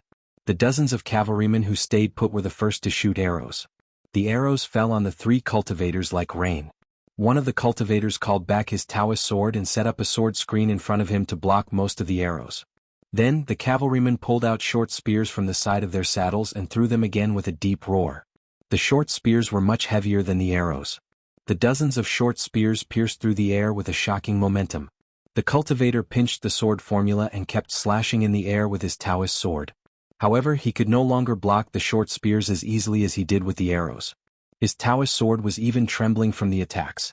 After a dozen muffled sounds, the hard short spears were inserted into the ground of the wilderness. One of them stabbed into the abdomen of a horse ridden by a cultivator. That horse neighed miserably, jumping about in pain, immediately throwing that cultivator off its back. The leader of the cavalrymen shouted, and the dozens of cavalrymen who stayed put also joined the charging team. The first dozens of cavalrymen were extremely fast and were already in front of the three cultivators. The three powerhouses from Haotian Taoism suddenly looked serious and used their psyche power. For a moment, the sword light flashed and there were cavalrymen falling off their horses or horses neighing and falling. However, the power of the Taoist sword was limited and could only make a small cut on the leather armor. Moreover, many of the cavalrymen were hiding in the bellies of the horses and could not be pierced by the flying swords. The distance of dozens of feet seemed very long, but it was very short for the cavalrymen of the Golden Palace. After a few breaths, more than 100 cavalrymen surged over like waves and drowned the three cultivators in an instant. There were only a few clean swishing sounds and blood splattered. The cavalrymen of the palace scattered and the three powerhouses from Haotian Taoism fell to the ground in the middle of the field. They had already become corpses. The powerhouse at the peak of see-through was lying in the grass, covered in blood. He held an item in each of his hands. The one in his right hand was his life-saving measure and the one in his left was a firework communication device. According to the agreement, if he saw Ning Ke and the daughter of Yama, he had to turn on the device and inform the main force. However, whether it was his life-saving measure or the firework communication device, he did not have time to turn it on before he was killed by the wolf-like cavalrymen of the palace. One could imagine how fast it all happened. The cavalrymen of the palace cleaned up the battlefield and left quickly. Looking at the number of corpses on the horses, there were only about a dozen people who died under the flying swords of the three cultivators. A chance encounter in the wilderness turned into a sudden battle. The three cultivators in the see-through state, faced with more than 100 cavalrymen of the palace, did not seem to have any ability to resist and were killed cleanly. The black horse carriage came out of the pile of rocks and turned south. Ning Ke thought about the bloody battle that had suddenly started and ended. After a moment of silence, he once again confirmed a point of view. Non-martial cultivators, if they had not joined the devil or entered the knowing destiny state, would never be a match for the army. This conclusion was completely different from the impression of most ordinary people in the world, but it was the truth. Because cultivators had a weakness that could not be solved, and that was their bodies. The bodies of cultivators were as weak as those of ordinary people, and it was the same when they entered the knowing destiny state. Whether it was feather arrows or machetes, they could easily take their lives, not to mention the tens of thousands of arrows shot at the same time when two armies fought, or the terrifying catapults and ballistae during sieges. More importantly, cultivators used the chi of heaven and earth to control their natal flying swords. The killing range of the flying swords was limited by the degree of psyche power. Most flying swords could not exceed the range of feather arrows. Moreover, if the flying swords wanted to break all kinds of armors, they had to be extremely sharp. However, they could not be too thin to avoid damage after breaking the armor, so it was extremely difficult to cast them. This was why ordinary cultivators did not dare to go against the country, and had to serve the imperial court of each country. This was also why, in the traditional view, a sword master always had a warrior as his bodyguard. When Ning Ke was serving in the army in the city of Wei, he had basically never seen cultivators, let alone fought with them. He only remembered General Ma's expression when he was drunk and told stories about the battlefield. General Ma's attitude was very contemptuous. He thought that cultivators were very strong individually, but not very useful on the battlefield. Therefore, he was not surprised by the result of the battle between cultivators and the army today. But the process of the battle surprised him. The palace priest in the light carriage did not make a move, and the cavalry easily and neatly finished the battle, turning the 3 cultivators into corpses. The elite cavalry of the Golden Palace was indeed strong, and even stronger than before. He looked out of the window at the scenery that was gradually becoming familiar, and his expression was slightly solemn. The heroic former Golden Palace Chanyu, Liu's man and Xiaoman's father, had died young, which was not necessarily a good thing. His younger brother had taken over the position of Chanyu, and now it seemed that the Chanyu was no less intelligent and capable than his elder brother. It was rumored that the Chanyu was more ambitious. Ning Ke was a Tang, and also a Tang soldier who had been stationed at the border for many years. Even though he was fleeing with Sang Sang, he still could not help but start to worry about the situation at the northern border of the Tang Empire. Sang Sang looked out of the window at the scenery of the wilderness, and her little face was slightly red from the wind. She said, "It looks a little familiar. Have we been here before?" Ning Ke looked out of the window and said, "I brought you here once. If we go further south we will reach Shubi Lake." To be continued? If you like this work, please come to Chidian.com to vote for me. Your support is my greatest motivation. Chapter 655. Shubi Lake was near. Could the city of Wei be far away? It was quiet in the carriage. Sang Sang glanced at Ning Quebec. Ning Ke did not respond. He had made a decision in the White Tower Temple. Now he did not even return to the academy. Why would he go to the city of Wei? Shubi Lake was located between the 7 stockade villages and the Golden Palace on the border of the Tang Empire. It was a rare freshwater lake in the wilderness. The rocky bottom of the lake, after years of erosion, extended to the west and connected with the elongated body of the lake. It looked like a comb, which was how it got its name. Caravans often stopped by the lake, so the horse gang often appeared here. The battle of blood and money lasted for many years. No one knew when it started, but the caravans were gradually forced to choose more remote and difficult routes, and Shubi Lake became a gathering place and hiding place for the horse gang. In the evening, the black carriage came to the periphery of Shubi Lake. The sky was covered by clouds, blocking most of the sunlight. It was as dark as night. From a distance, bonfires could be seen by the lake, singing could be heard faintly, and even the aroma of barbecue and liquor could be smelled. The carriage wheels rolled over the simple dirt road in the Rocky Mountains and dense forest by the lake, making a squeaking sound. It smoothly avoided the hidden sentries left by the horse gang and came to the lake. For Ning Ke, who had been here countless times and was familiar with Shubi Lake like home, it was a very accurate description to say that he was familiar with the road. There were more than 10 bonfires by the lake, divided into 3 places according to the distance. Hundreds of horse gang were eating and drinking around the bonfires, which should belong to 3 forces. The horse gang in the wilderness was the most cold-blooded and cunning creatures. They were extremely greedy and would never trust any outsiders, especially their peers. If these horse gang met in the wilderness, they might have already killed each other. But this would not happen at Shubi Lake because it was the rule. There was a very thick piece of firewood at the bottom of each bonfire, making a soft crackling sound. The flame was like a giant's tongue, constantly licking the rolling roast sheep. The fat dripping from the roast sheep was like the invisible giant's saliva. Singing, drinking, and women's coquettish whispers echoed in Shubi Lake. The horse gang drank and played with women, looking very happy. But their knives and arrows were very close to them and they could pick them up at any time. The horse gang's machetes were generally not sheathed. Under the light of the fire, mottled bloodstains could be seen, some of which were very bright. Presumably, some caravans or lone patrolling cavalrymen were killed by the machetes not long ago. The horse gang had been very happy these years. The horse gang had been confronting the Tang Empire for a long time. Both of them were very cautious, so they seldom went into the wilderness to clear their enemies. Horse gang suddenly felt that the wilderness was much less. The Tang of the Tang. So horse gang was of Tang was Shaf the Tang of Tang. Chin. The Chin. Of gang of Long of Shan of Chin of the kingdom. Horse gang of gang also knew. Of Shan of Cheng of less of mountain. Horse of Tian Shan was San. He had. And Shan. Shan of Wang. Shan of mountain of county of Tang Shan, dynasty Shan Shan, king of Tang gang of Shan mountain of Chin of lake. A lonely horse carriage appeared at Shubi Lake in front of the 300 most ruthless horse bandits. It was like a little white rabbit walking into a pack of wolves that had been starved for countless days. However, the horse gang did not rush forward with a strange cry. Instead, they seemed to be somewhat vigilant. The 3 leaders of the horse gang looked at each other across the fire and saw the uneasiness in each other's eyes. Shubi Lake had long been famous, so neither caravans nor travelers would choose to stay overnight here. It was very strange that this black carriage came from the wilderness and dared to travel alone, even daring to come here.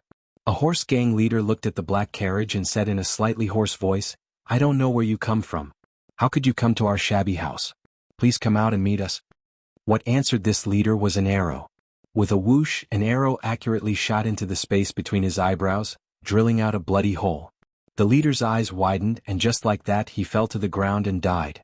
The horse bandits around the bonfire were in an uproar. They pushed away the women in their arms and stood up with their knives in their hands. Especially the dozens of horse bandits under the leader's command. They shouted sternly and rushed towards the carriage. Swoosh, swoosh, swoosh, swoosh. The sound of the arrow was endless. In a very short time, 7 or 8 horse gang at the forefront had an arrow between their eyebrows. Like trees that had been cut down, they kept falling and heavily hit the ground. Ning Kai walked down from the carriage with a box of arrows on his back and a boxwood bow in his hand. He looked at the frightened horse gang and said, "When did Shubi Lake become your place?" The night was dark and the bonfire was swaying in the wind. The dim light fell on his black academy uniform and his expressionless face, revealing his eyebrows and eyes very clearly. Shubi Lake was the lair of the horse gang in the wilderness. Even the border army of the Tang Empire had to form a team before daring to come here. However, this man actually said that Shubi Lake was his home. One of the leaders of the horse gang looked at his face and frowned, as if he was recalling something. Suddenly, his face turned pale as he thought of the bleak, stormy and miserable time a few years ago. He turned around and ran to his mount. As he ran, he desperately kicked his subordinates who were still in a daze. He shouted in a trembling voice, "You're all King blind. Get up and follow me." The horse gang around the bonfire did not understand why their leader suddenly became like this. They thought that although the man's archery was excellent, he was only one person. How could he kill more than 300 horse gangs? Big Brother was usually the bravest and most ruthless. How could he become more timid than a woman today? Another horse gang leader also remembered at this time. Looking at the young man beside the black carriage, he shouted with a pale face, "Hurry up, the woodcutter is back." The bank of Shubi Lake fell into a dead silence. The horse gang's expressions became extremely strange, as if the world had frozen. Then the next moment, with an extremely shrill scream, the horse gang came to their senses and fled in all directions. The woodcutter. It's the woodcutter from the city of Wei. The woodcutter. In the unwritten history of Shubi Lake, the most famous figure was not the legendary former horse gang leader who hid 10,000 taels of gold at the bottom of the lake, but a young Tang soldier in the city of Wei. The Tang army called the activities of cleaning up the horse gang or robbing the horse gang by pretending to be the horse gang as firewood collecting. Those who carried out this activity must be the best elite cavalry, generally called woodcutter or woodcutter. Since the young Tang soldier in the city of Wei joined the team of firewood collecting, the woodcutter mentioned by the horse gang in the wilderness only referred to that young man. This was the woodcutter of Shubi Lake that the horse gang had been talking about. The young Tang soldier did not rob the most taels of silver, nor did he kill the most horse gang, but he was definitely the object that the horse gang of Shubi Lake feared the most. Those miserable days were still a pain in their memories until today. It was not until the young Tang soldier left the city of Wei and went to Chang and that the horse gang of Shubi Lake regained their courage and regained the pleasure and happiness of wielding knives in the wind. The woodcutter of Shubi Lake was the nightmare of all the horse gang.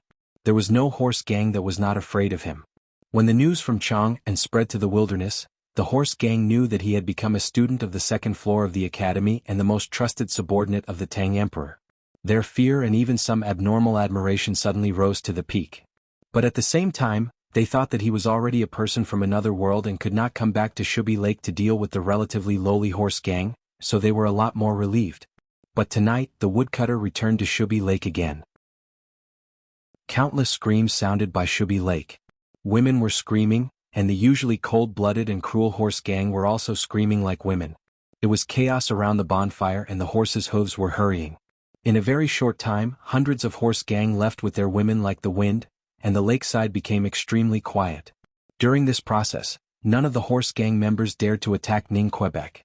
No one even dared to look at where he was. They looked terrified and even thought it was ridiculous. Ning Kai carried the boxwood bow on his shoulder, pulled the reins, and led the black carriage to a bonfire by the lake. Then he helped Sang Sang down from the carriage and let her sit on the carpet left by the horse gang. The roast lamb on the bonfire was still dripping with grease, giving off a tempting aroma. Ning Ke would not be polite to the horse gang.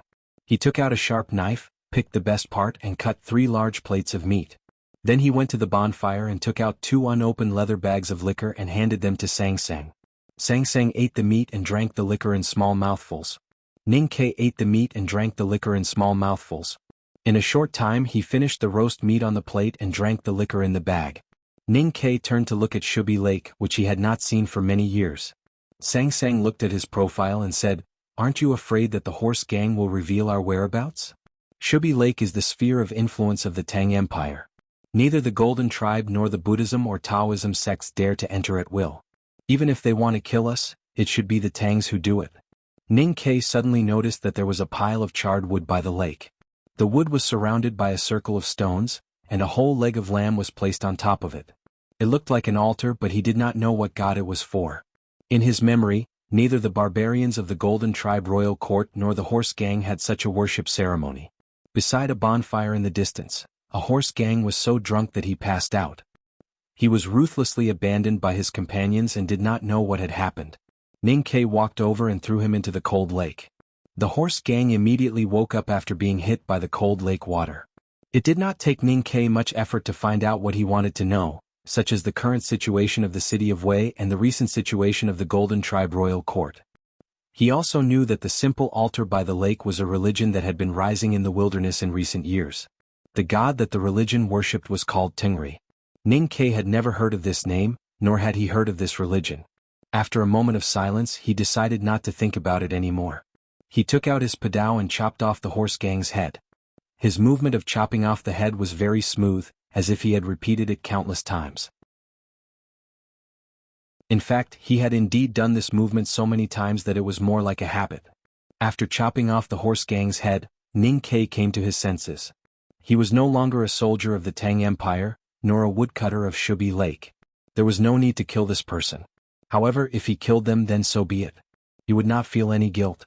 All the horse gang's hands were stained with the blood of innocent people. They all deserved to die.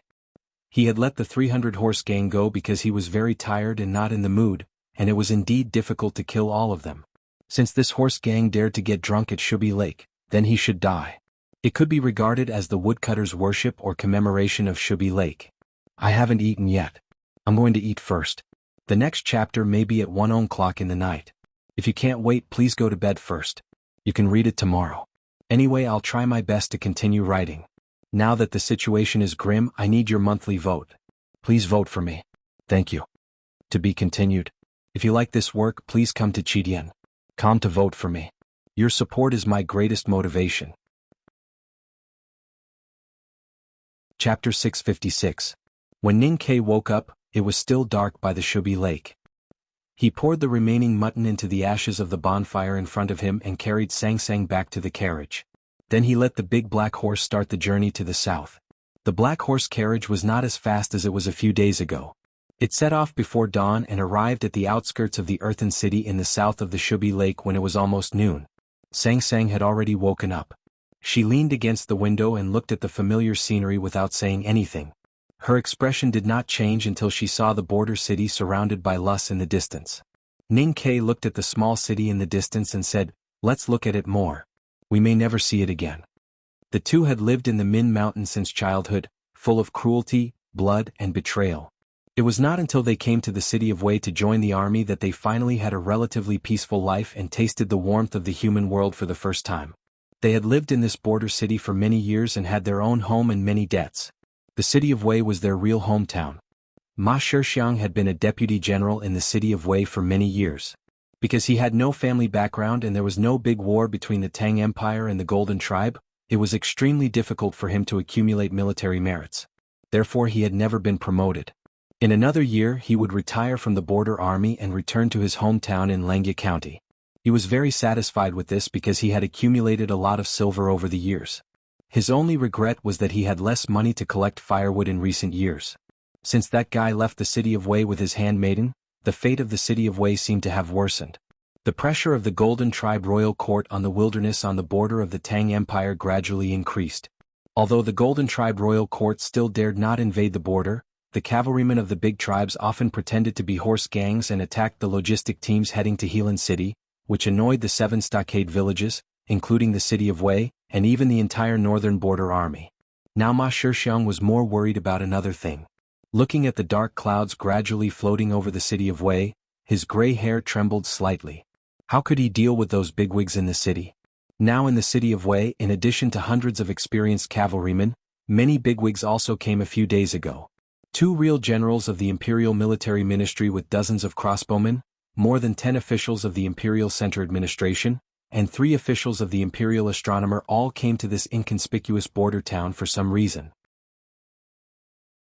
It was said that the other frontier fortresses in the Chiching Stockade village were in similar situations, but the city of Wei was obviously the focus of the bigwigs in Chang'an.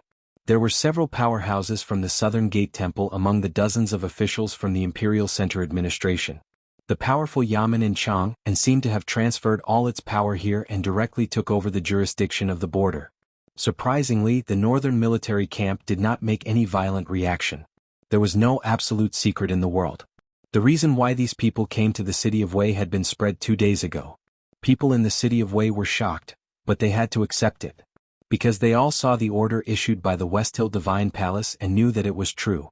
As the dark cloud drew closer, Ma Shixiang's mood became heavier and heavier. He did not know what he should do or what he could do. When the military official issued the military order, he was so confused that he did not hear it. "General Ma, did you hear what I said? Immediately lead the cavalrymen out of the city and rush to that cloud. Stop that black horse carriage at all costs." The military official shouted in a low voice. Ma Shixiang felt a little relieved and asked, "Only drive it away?"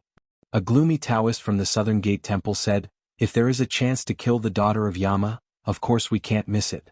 Then tell your subordinates to act according to the situation and cooperate with us." Hundreds of cavalrymen went out of the city of Wei with several horse carriages among them. Ma Shixiang on the horse in the front was very silent, so were the cavalrymen. In the silent and depressing atmosphere, the team came to a slightly higher meadow. The dark clouds had already passed the meadow and were extremely wide. The front part was about to enter the city of Wei, but the back part seemed to stay near the Shubi Lake, covering the sky for many miles. The cavalrymen looked up at the clouds above their heads, still silent, but their expressions were extremely complicated. When they looked down, they saw the black horse carriage moving slowly under the clouds and exclaimed. Several adjutants and hundreds of cavalrymen looked at their superior at the same time. Ma Shixiang pulled the reins with blue veins slightly visible, but his face was expressionless and he did not give any orders. An official of the Imperial Center Administration got off the carriage and looked at the black horse carriage in the distance. His expression suddenly became serious, and he found that the cavalrymen around him did not move. He shouted angrily, "What are you waiting for?" Ma Shixiang said, "I received the military order not to let that black horse carriage enter the city. Now it has not entered the city, so we can only wait." The Taoist from the Southern Gate Temple shouted, "This is a great opportunity to kill the daughter of Yama. What are you hesitating for? Do you want to let that horse carriage go?" Ma Shixiang was still expressionless and said, "I am a soldier of the Tang Empire, and I only carry out military orders." The official of the Imperial Center Administration hurried to the horse carriage behind and looked at the official of the military ministry, who waved his arms angrily and shouted, "The military must cooperate with our action. You immediately order the cavalry to attack." The official of the military ministry was silent. The official of the Imperial Astronomer, who had the lowest position, tried to persuade him. Although the Imperial Court issued a document asking us to monitor and drive away, His Majesty did not say that we should take the initiative to attack. Ning Ke and Sang Sang had reappeared and were on the run, which caused a great disturbance in Chang'an. However, the forces within the empire had different views on this matter. Zhuge Warren, the chief officer of the Imperial Center Administration, was a trusted follower of the Empress. He wanted to gather the power of the empire to destroy the Black Horse carriage and kill Ning Ke, so as to remove a worry for the Empress. Although the Taoist cultivators of the Southern Gate Temple had no opinion on Ning Ke, they believed in Hao Yin, so of course they wanted to kill Sang Sang. Princess Liu was on good terms with Ning Ke and Sang Sang. However, in the face of the possible catastrophe of the human world, she had to remain silent. However, to everyone's surprise, the most powerful and important military force was not very active in this matter. For example, at this time, the high-ranking official of the military ministry had not said a word. The military of the Tang Empire had a very high status and only listened to the edicts of His Majesty and the military orders of their superiors. Therefore, the official of the Imperial Center Administration and the Taoist from the Southern Gate Temple could not force Ma Shixiang to attack with the cavalry of the city of Wei. Without the protection of the Tang cavalry, how could they dare to approach the black horse carriage? The cavalry of the city of Wei stood on the meadow and looked at the black horse carriage, while the people of the city of Wei stood on the earthen city wall and looked at the black horse carriage. Both inside and outside the city, the emotions were equally complicated. The people of the city of Wei had watched Ning Kai and Sang Sang grow up. They had never thought that Ning Kai would cause such a stir after leaving the city of Wei, and that his little handmaiden had become the Lady of Light. Ning Kai and Sang Sang were now well known in the world, and they were the most famous people in the history of the city of Wei. They were the pride of the city of Wei, the people who talked about them enthusiastically, and the light of the city of Wei. The boss of the gambling shop held the earthen arrow mound and looked at the black horse carriage in the distance. He sighed and said, "He still owes me more than a dozen gambling debts. It seems that he can never collect them in this lifetime." A black-faced ant looked at him and said sarcastically, "The silver that Ning Kai and Sang Sang send from Chang and every month is distributed among the people of the city. Do you think that all the silver given to you has been fed to the dogs?" The boss of the gambling shop smiled awkwardly and then said nervously, "I'm just joking. Speaking of which, the little girl had a hard time carrying a flagon to buy wine every day. Who would have thought that she would later become the Lady of Light, and finally the daughter of Yama?"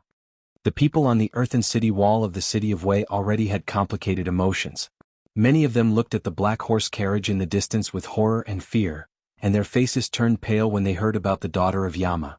The ant looked at the people's expressions and spat down the earthen wall. "Bah! Ning Kai is full of evil tricks and the whole city of Wei knows that. But Sang Sang is a kind girl, how could she be the daughter of Yama?" That's what the West Hill Divine Palace said. The West Hill Divine Palace said that all the Tangs are guilty. Why don't you jump down to atone for your sins? The quarrels and even insults in the city of Wei did not affect the hundreds of cavalrymen on the meadow. It was still silent. An officer who had just come to the city of Wei this year could not bear the depressing atmosphere and the strong pressure from the officials of the Imperial Center Administration. He whispered to Ma Shixiang, "General, killing the daughter of Yama is a great achievement. It's worth it even if it's risky." Ma Shixiang glanced at him and did not speak. Then he looked at the black horse carriage and frowned slightly. Suddenly he whipped the reins and went back to the meadow, ready to go back to the city. Hundreds of cavalrymen followed him down the meadow. A Taoist from the Southern Gate Temple rushed to the front of Ma Shixiang's horse with a gloomy face. He scolded, "Ma Shixiang, what are you doing? I'll kill you for running away in the face of battle." Ma Shixiang shouted, "If His Majesty has a decree, I will send troops. If His Majesty doesn't have a decree, you old Taoist is nothing." The officials of the Imperial Center Administration rushed over and scolded him severely. "Why did you stop the horse carriage outside the city?" Ma Shixiang said, "The horse carriage will not enter the city of Wei." The official scolded, "Ning Kai is going back to the academy. How can he not enter the city of Wei?" "What do you know?" Ma Shixiang looked at the official of the Imperial Center Administration and said contemptuously. Then he squeezed the horse's belly and pushed the official away. He led hundreds of cavalrymen away and soon entered the city of Wei. That night, Ma Shixiang and several adjutants, as well as all the cavalrymen who had participated in the activity of cutting firewood at Shubi Lake, crowded the only restaurant in the city of Wei. They talked about the story of Shubi Lake, the shabby courtyard, the little handmaiden carrying water and the wine. Soon they drank all the wine stored by the owner of the restaurant. Ma Shixiang was the military chief of the city of Wei. No one dared to compete with him, so he drank the most. When he was drunk, he looked at the people in the restaurant and said, "When Ning Kai left the city of Wei, he said 3 words to me. Because of those 3 words, I won't kill him." An adjutant belched and said, "I asked you before what was the content of Ning Kai's 3 sentences, but you refused to tell me. Can you tell me now?" Ma Shixiang stroked his beard and said, I can't say. That night, Ma Shixiang was drunk, and the whole city of Wei was drunk. Not bad, only 10 minutes late. Everything else is fine, but my eyes are a little dizzy. Also, I write slowly. To be continued. If you like this work, please come to Chidian. Come to vote for me. Your support is my greatest motivation. Chapter 657. The city of Wei was his hometown. The closer he was to the city of Wei, the more timid he felt. Looking at the dusty city in the distance and thinking of the years he spent here, Even someone as indifferent as Ning Ke could not help but feel a little emotional. He looked past the city of Wei and continued to look south. He knew that there was Min Mountain, Hebei Prefecture, Chang'an, the Tang Empire, and the Academy. That was his and Song Song's homeland, but they could not go there. Or rather, they did not want to go there. Because they did not want to bring the heavy dark cloud over their heads into the Tang Empire and bring disaster to the Tang Empire. The black carriage stopped outside the city of Wei for a while and then set off again. It went around to the east, avoiding the 7 stockade villages and the border patrolling cavalries of the northern military camp. The Northern Expedition Army had been stationed at the frontier all year round, responsible for monitoring and deterring the powerful and ambitious Golden Palace. They were well trained and had fought countless tough battles. Whether in terms of armaments or military quality, they were the strongest among the 4 border armies of the Tang Empire. They were even stronger than the tens of thousands of cavalries under Xiaoho's command. Ning Ke used to be a member of the Northern Expeditionary Army. Of course, he knew how difficult it would be if he was discovered by the border patrolling cavalries. He had no confidence to escape from the northern military camp. Moreover, he did not want to fight with his comrades. So he became extremely cautious and accurately followed the route planned on the military map. He kept walking in the buffer zone between the Tang Army and the Golden Palace. Relying on his familiarity with the wilderness and the Northern Expeditionary Army, he passed through without any danger. As the escape continued, spring became deeper. But the two in the black carriage felt colder and colder. The walls of the carriage were covered with a thin layer of frost. It had nothing to do with the hot sea freezing and the approaching night. It was mainly because Song Song's body was getting colder and colder, and her breath was like ice. And the black carriage kept going north. The Min Mountain, which stretched across the entire northern continent, was divided into 2 parts by a narrow gorge. People in the Central Plains used to call it the north and the south of the Min Mountain. People in the wilderness and some Taoists used to call the south the Min Mountain, and the north the Tianqi Mountains, meaning the mountains abandoned by Haotian. At the western entrance of the narrow gorge that separated Min Mountain from the middle, there was a magnificent stronghold more than 1,000 feet high. It was called Helan, so the narrow gorge was also called the Helan Mountain Gap. Helan City was located in the depths of the wilderness, very close to the Golden Tribe Royal Court. However, it still belonged to the Tang Empire. It was the furthest territory of the Tang Empire. To be more precise, it was an enclave. This place was more than 1,000 miles away from Chang'an. If they wanted to transport supplies from the Tang mainland, the journey would be long and costly. Moreover, they needed many cavalrymen to protect them from being robbed by the horse gang or the fake horse gang. Even so, the tens of thousands of cavalrymen of the Golden Tribe Royal Court could still cut off the supply route at any time. After spending so many resources and taking such a big risk, the Tang Empire still struggled to maintain the existence and normal operation of Helan City. It was not because of the psychological malady of the Tang Empire, but because Helan City was very important to the Tang Empire. This magnificent stronghold far away in the wilderness was the symbol of the Tang Empire's power and spirit in the wilderness. It was the confidence of the Tang Empire's business groups in the wilderness. Most importantly, this magnificent stronghold guarded the only passage to the eastern wilderness, which was very important to the Tang Empire's trade. It was like a sharp and thick knife inserted between Tianqi Mountain and Min Mountain, separating the Golden Tribe Royal Court and the Left King's Court. It was of great strategic importance. Looking at the towering city wall between the 2 cliffs, Sang Sang thought of Chang'an. However, the city wall of Helan City was built between the cliffs, which was more shocking. The cold wind blew in. She coughed and looked at Ning Ke, asking, "North or east?" If they went north from here, they would go deeper into the wilderness along Tianqi Mountain. The cold land was sparsely populated. If they went further north, they would reach the front gate of Devil's Doctrine. If they went further north, they would reach the snowfield that few people had been to. If a place without people was the safest place, Ning Ke should have taken Sang Sang north to the snowfield. In that case, no one could find them except the great divine priest of the West Hill Divine Palace or the eminent monks of the Shenkong Temple. But for some reason Ning Ke chose to go east. The further east they went, the closer they were to Helan City and the mountain. The white hair on the top of the mountain gradually turned into clear snow, and the steep cliffs gradually revealed themselves. Dark clouds covered Helan City. White clouds floated above the towering city wall. Hundreds of Tang soldiers appeared on the city wall. They could even hear the sounds of nooses being pulled and crossbows being pulled. There were 30 or 40 heavy carriages under the city wall. However, for some reason the city gate was closed and the caravan was not allowed to enter. The atmosphere was very tense. Ning Ke looked at the dark clouds above his head and naturally knew why Healan City was closed. He thought that it was impossible to sneak into the caravan and pass the gate. The wheels of the carriage rumbled, but the ice and gravel on the ground did not scatter. Below Healan City, the attendants of the merchant group were hiding in their carriages to avoid the cold. They were thinking about how to contact the general in the city and quickly enter the city. Hearing the sound of the wheels of the carriage, they could not help but look back curiously. When they saw the black carriage, their expressions changed. Through the edict of the West Hill Divine Palace and the portrait annotations of various imperial courts, this black carriage was now very famous. Everyone knew that the legendary daughter of Yama was in this carriage. Healan City was in a panic. The shouts of the merchants and guards rose and fell one after another. The horses that were tired from the long journey neighed in fright. Someone saw the opportunity and ran to the foot of Healan City, banging on the city gate with all his might. The gate of Healan City was wedged deep into the mountain. It was made of iron and wood and was extremely heavy and thick. When the merchant's palms fell on the gate, it was like a mosquito's wings flapping on a stone. It could only make a very faint sound. Even if the soldiers in the city heard the sound, they would not open the gate at this time. When the dark clouds approached Healan City, the city gate was closed and no one was allowed to enter or leave. They were guarding against the black carriage. How could they give it a chance to rush into the city? The black carriage passed by the caravan of the caravan of the caravan. The frightened caravan hurriedly pulled the reins and moved the carriages further away to make way for the black carriage. After a moment of chaos, there was absolute silence, even dead silence.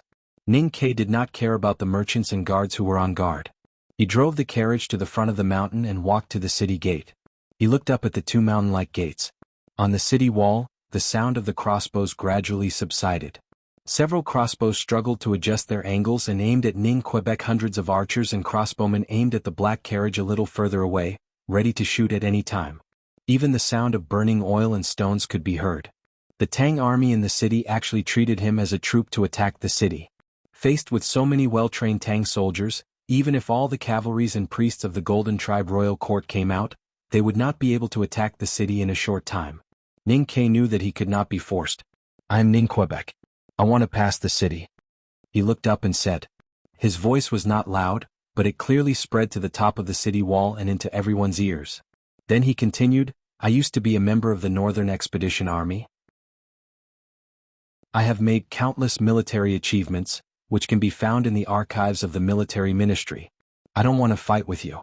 I just want to exchange my military achievements for a pass."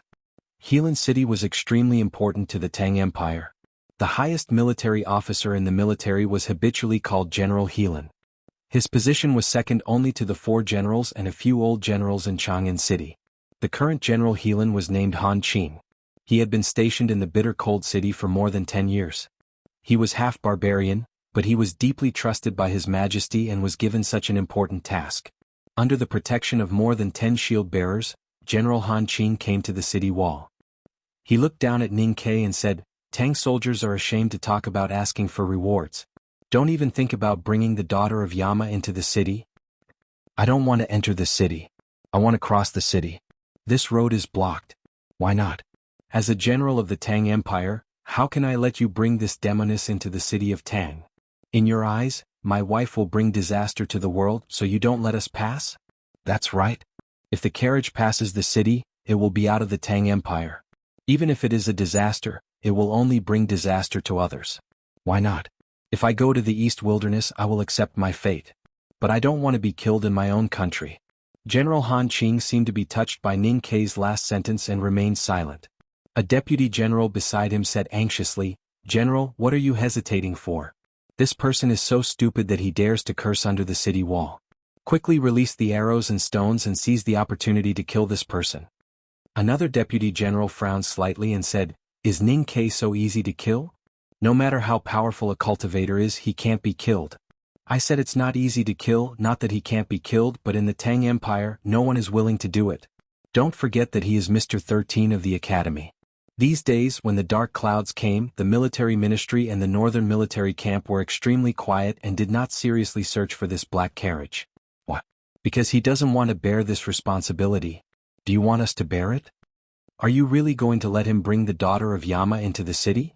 "Of course not, but this is a cultivator's business. If we want to kill him, we have to wait for the Imperial Center Administration and the Southern Gate Temple to come. The daughter of Yama will destroy the whole world. This is not a cultivator's business, it is all our responsibility. As soldiers, how can we be so timid and give in? Stop arguing. General Han Qing scolded coldly, whether it is to kill or let go, or to block him outside Helan City and wait for those cultivators to come, it is not something we can decide ourselves. General, what are you going to do? Of course I will ask His Majesty. To be continued. If you like this work, please come to Chidian. Come to vote for me. Your support is my greatest motivation. Chapter 658. His Majesty was far away in Chang'an.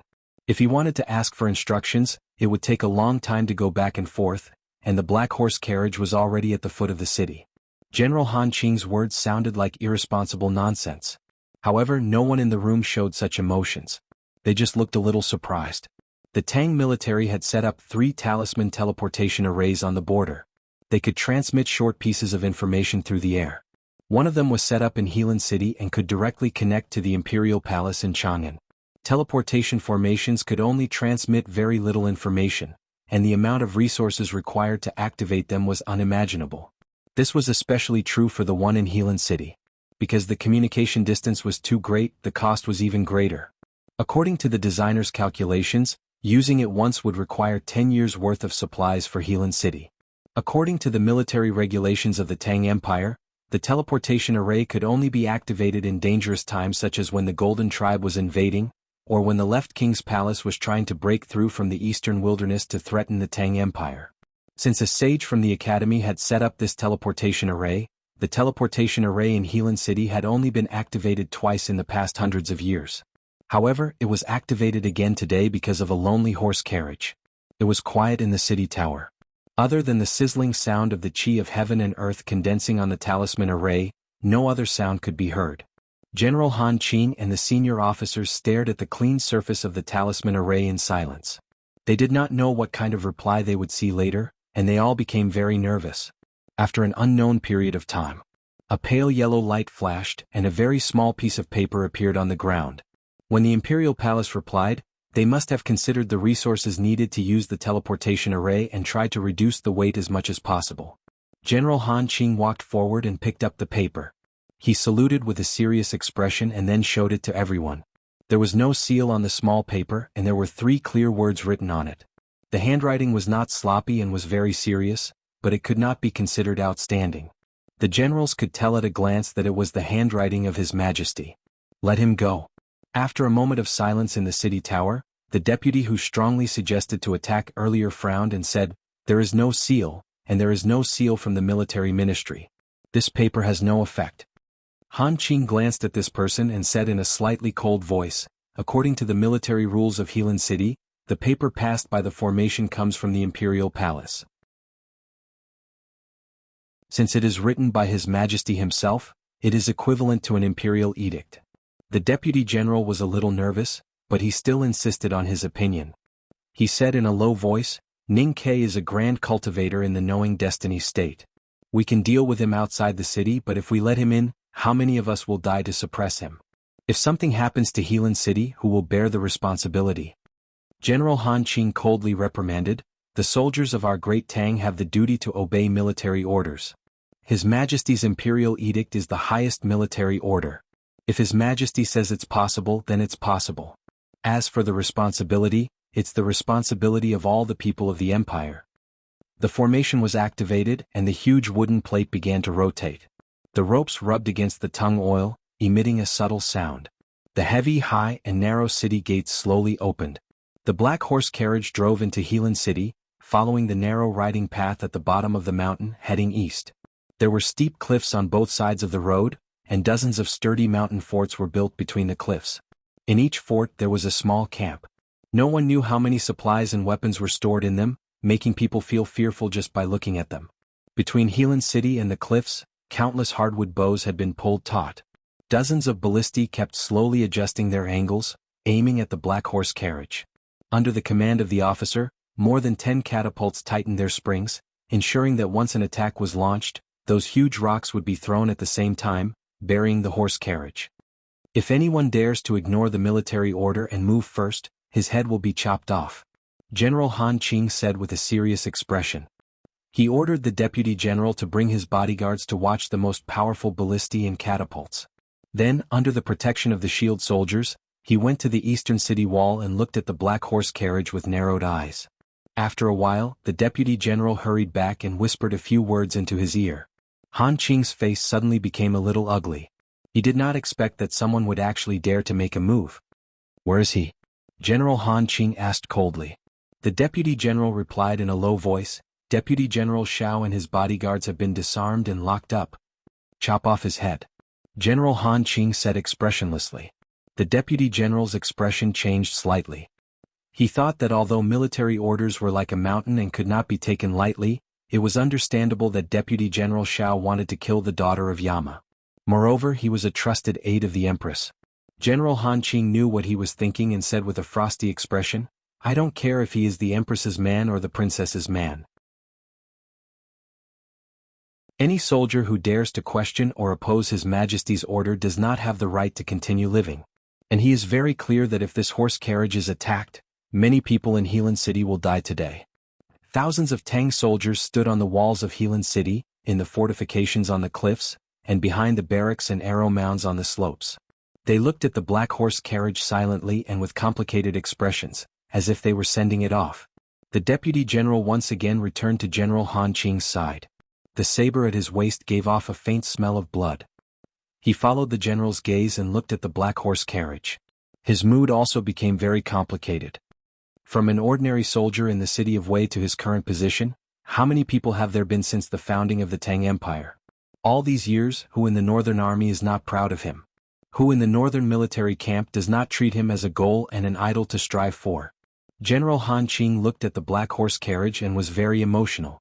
The deputy general sighed and said, "It's a pity that a beauty is a source of trouble. Heroes will eventually fall for the charms of a beauty. Ning Ke could not have achieved what he has today without the nurturing of His Majesty and the Academy. But in the end he did not care about the safety of the Tang Empire and the world, and insisted on doing things his own way. He is really heartless and a bastard to the extreme." At this moment, a gust of wind blew in the Helan Mountains, causing the window of the black horse carriage to make a whistling sound. The curtain flew up and revealed a girl's face. The girl's face was slightly pale and she looked ordinary. Her short hair was blown into a mess by the wind, and she looked like a ball of wild grass. General Han Qing looked at her and said, "How is this a beauty? How can she be considered a beauty?" The deputy general also saw the girl's face and was a little surprised. After a moment of silence he said, "It seems that Ning Ke is actually a person who values friendship and righteousness. Although he chose the wrong person, he is still worthy of admiration." General Han Qing said, "To be able to make His Majesty look at her differently, she is naturally extraordinary." As soon as they left the defensive area of the Helan City, Ning Ke let the big black horse speed up. They broke through the snow and crushed the ice along the way, stepping on the cold ground and following the narrow Helan Mountains, running wildly towards the east. The snowy peaks high up in the canyon did not move fast in their field of vision, and the nearby cliffs had already turned into a rapidly receding gray line. One could imagine how shocking the speed of the black horse carriage was now. Sang Sang was a little surprised and did not understand why they suddenly wanted to speed up. Ning Ke saw her expression but did not answer.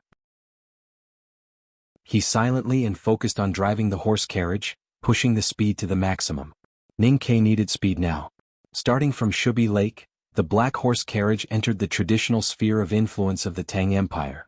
The cultivators and powerhouses of the two sects of Buddhism and Taoism could not chase and kill them like they did before because of various kinds of fear. But no one would give up. God knew how many forces had been watching them and guessing the route of the black horse carriage. The large dark clouds in the sky and the dozens of black crows were constantly reporting their whereabouts to the human world. When the black horse carriage came to Helan City, many people might have already guessed where they were going.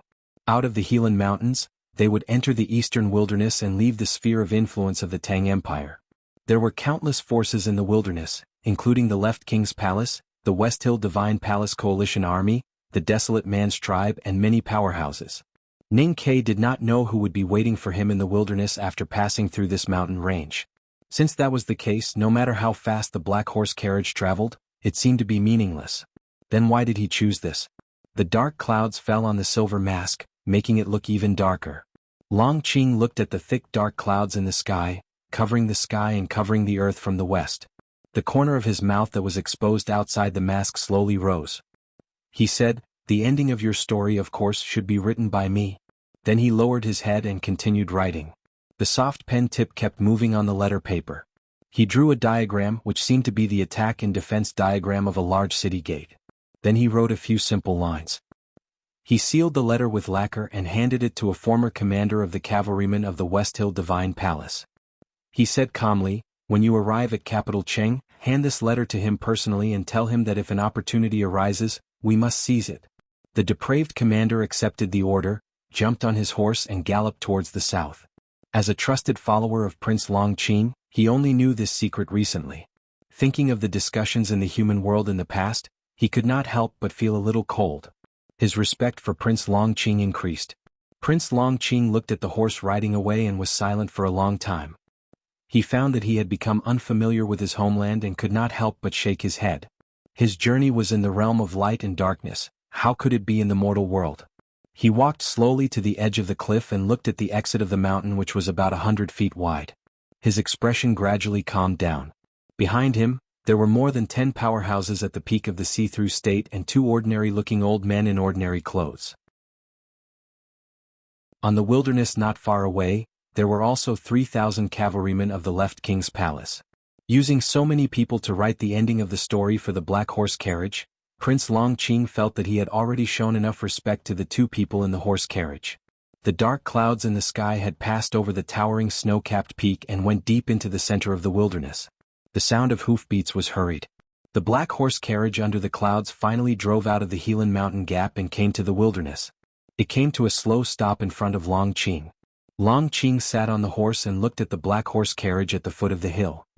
He reached out and took off the silver mask on his face, revealing his burned cheeks. He smiled slightly and looked particularly ferocious.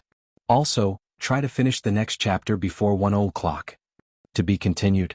If you like this work, please come to Chidian.com to vote for me. Your support is my biggest motivation.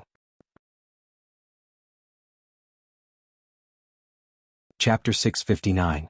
A black carriage, thousands of elite cavalries of the left king's palace, Prince Long Qing, and a dozen fallen commanders at the peak of the see-through state. The disparity in power between the 2 sides was so great that it could not even be called a confrontation. Ning Kei's voice came from the black carriage. "I didn't expect you to be the first one to come." Long Qing replied, "I am now the master of this wilderness. You should be able to guess." Ning Kei said, "Don't you understand that the Divine Hall is just using you as a dog? It's better to be Hao Yan's dog than a ghost in the underworld." Long Qing paused for a moment and continued, "Of course I can accept being Yama's dog if I have to." Ning Kei said, "You are still so ambitious. It seems that you are not here to kill us. Then why do you have to make such a big scene?" "When I believed in Hao Yan and was willing to dedicate my life and soul to the light, she was the daughter of light. When I suffered the most painful experience in the world and decided to sacrifice my life and soul to the dark night, she became the daughter of Yama. Don't you think it's interesting?" Long Qing hid in the cliff and looked down. He said, "When I was drinking in Chang'an, I lost to Miss Sang Sang. This might be the proof of fate, so I will not kill her." Then he laughed heartily and said, "But I will kill you, because I also want to try to be the protector of the daughter of Yama. So if the dark night really comes, I can get some benefits from it. If not, I will naturally hand her over to Hao Yan." Ning Kei lifted the curtain of the carriage and looked somewhere in the cliff. He heard the laughter but did not see Long Qing. He could not help but sneer, thinking that this guy was becoming more and more cautious. He said to the cliff, "Not everyone is qualified and strong enough to swing between the light and the dark. There are very few people who can be swayed between the light and the dark. If you continue like this, you will die miserably." Long Qing's calm and confident voice came from the cliff. "In between black and white is gray. This color is the most moderate and the safest." Ning Kei did not want to discuss metaphysical and philosophical issues with this person, even the simplest debate. He said directly, "Since you want to kill me, why don't you come out? What are you afraid of?" Long Qing said, "You are about to die. Why should I come out?" Ning Kei said, "If I die, she can't live either." Long Qing said, "I know you are cold-blooded, but I didn't expect you to be so cold-blooded to her." Ning Kei said, "I just know that if I die, she won't want to live. Long Qing's voice disappeared for a moment and then sounded again. He seemed a little emotional. When did you become so narcissistic? Is this the temperament of the academy? I'm not you. I'm never narcissistic. I'm just confident. Ning Ke looked at the cliff and said, if you weren't so narcissistic, you wouldn't have said so much nonsense. I'm confident that if you dare to appear in front of me, I can shoot you to death. Long Qing said, I have now entered the upper state of knowing destiny, and my cultivation is far above yours. Not to say that it is difficult to find an opponent, but it is easy for me to kill you. Where do you get the confidence to kill me? Ning Ke said, when I was in the see-through state I could shoot you to death in the Red Lotus Temple. Now that I have also entered the knowing destiny state, even the bald donkeys in the Shenkong Temple don't dare to take my arrows. Do you want to have a try? Long Qing's calm voice echoed between the cliffs.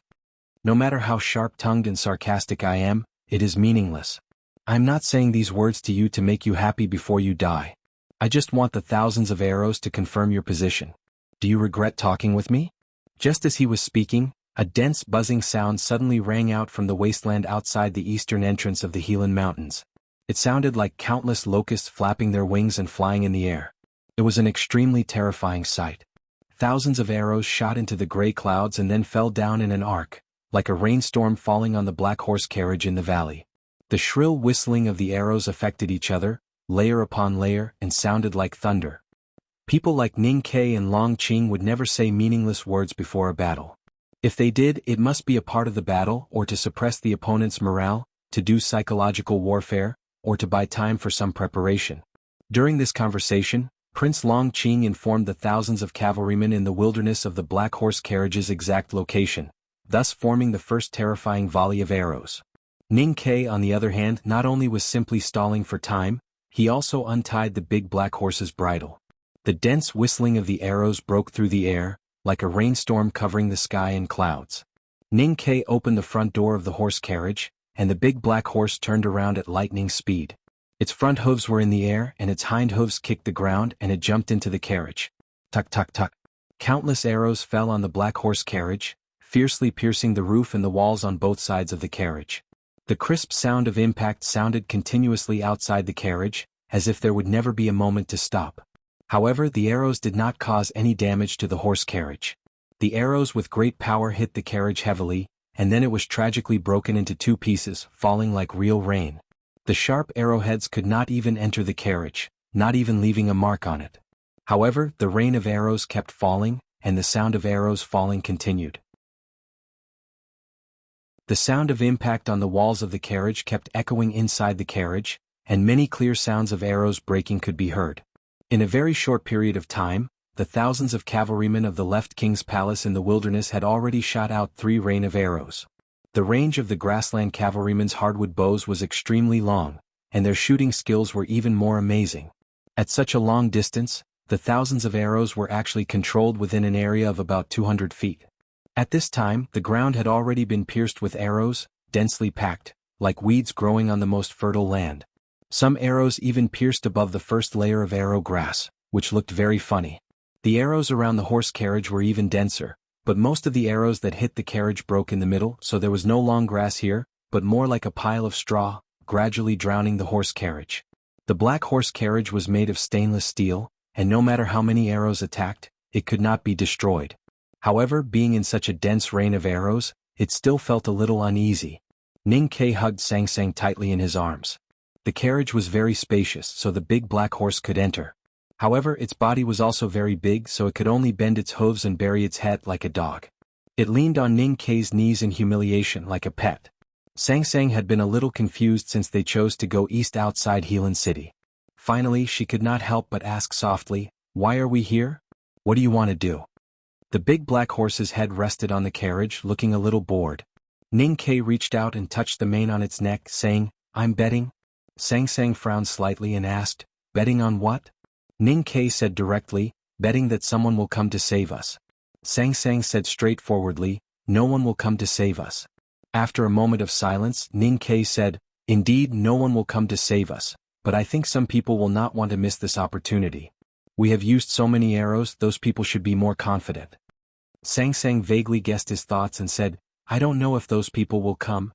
Ning Ke said, I don't know, maybe they are already here. Longqing knew that the black horse carriage was very strong, but he still wanted to try.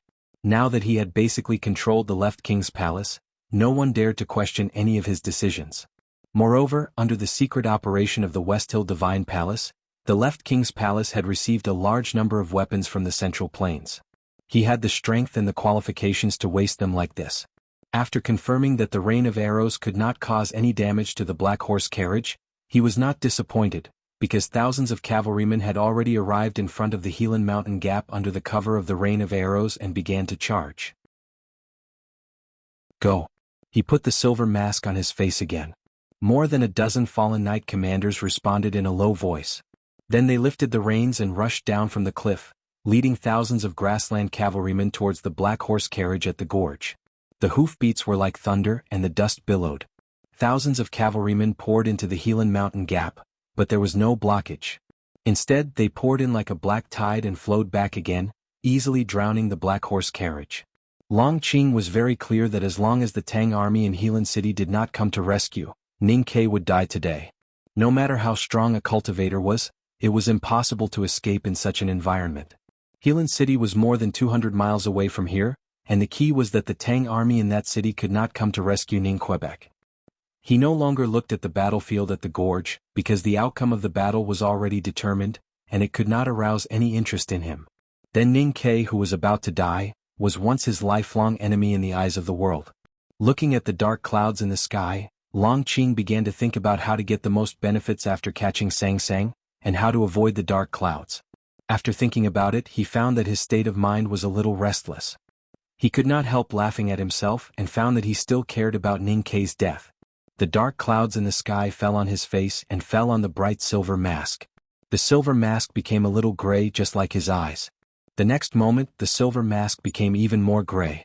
Longqing's smile suddenly froze. With a shrill cry, he jumped off the horse and swept down the cliff behind him like lightning. Rumbling sounds of impact rang out, mixed with the mournful neigh of a horse. Countless rocks rolled down from the cliff, smashing his mount into pieces of flesh and blood. It was a tragic sight to behold. If he had not reacted quickly, he would have become a wisp of ghost under the pile of stones. Prince Longqing suddenly turned around and looked at the cliff covered with snow, but he did not find any trace of the enemy. The silver mask on his face became dark again.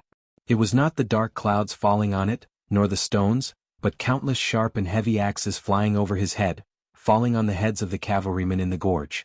There are only 2 chapters today, but I will still write a single chapter. Wow. To be continued. If you like this work, please come to Chidian.com to vote for me. Your support is my greatest motivation. Chapter 660. Countless rocks fell from the mountain peaks. Those rocks had snow on them and were wet from the melting snow. When they landed on the mountains and the cliffs, they smashed into countless pieces. Then they suddenly bounced into the air and continued to fall down. In the end, they landed on the heads of the cavalrymen at the exit of the canyon. After such a long distance, the speed of the stones had become terrifying, much more terrifying than the short spears that the grassland cavalrymen were used to throwing.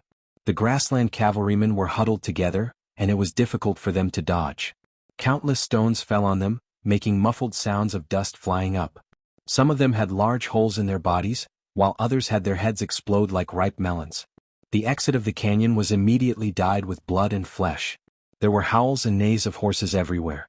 The troops were in a mess and the horses were galloping, causing smoke and dust to rise. Many of the cavalrymen had blood on their faces, and under the blood was a look of despair. However, what happened next really made them despair, because after the stones fell, there was a rain of axe shadows. Countless sounds of breaking air were heard. At least 1,000 heavy axes were thrown from the cliffs, smashing into the grassland cavalrymen who were in chaos. The stones falling from the peak were heavy, and so were the axes. To be able to throw them such a long distance required a lot of strength. Logically speaking, only martial cultivators could have such an ability. However, it was impossible to find so many martial cultivators in the world, and they could also organize into a well-disciplined ambush army. After the sky full of axes, there were earth-shattering shouts. More than 2,000 young men dressed in animal skins were jumping, running, and roaring as they charged down the cliff. They were not martial arts cultivators, but they were not weaker than martial arts cultivators. This was because they were desolate men born warriors. This was a one-sided massacre. Dozens of heavy stones fell on the carriage, which shook it violently. Then there was a thundering sound. The arrows beside the black carriage were like grass, and the broken arrows that were like piles of grain.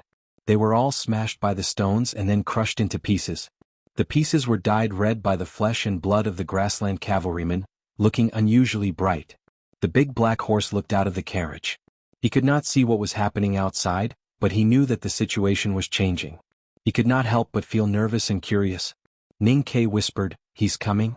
The sounds of rocks falling, axes falling, and fighting continued without end. Only after a long time did it quiet down. Then there was a burst of intense cheers and shouts, and finally, it returned to absolute silence. Ning Ke got off the carriage with Sang Sang in his arms. Last winter, the left king's palace had betrayed the agreement with the Desolate Man's tribe and secretly joined hands with the West Hill Divine Palace Coalition army to launch a sneak attack on the main force of the Desolate Man. They chased them for hundreds of miles and suffered heavy casualties. This spring, under the leadership of Tang, the wayfarer of the Devil's Doctrine, the Desolate Man's tribe sneaked into the Tianqi Mountains for several nights. They arrived at the gap of the Helan Mountains and climbed up the peak. They then ambushed the cavalry of the Left Tent Palace.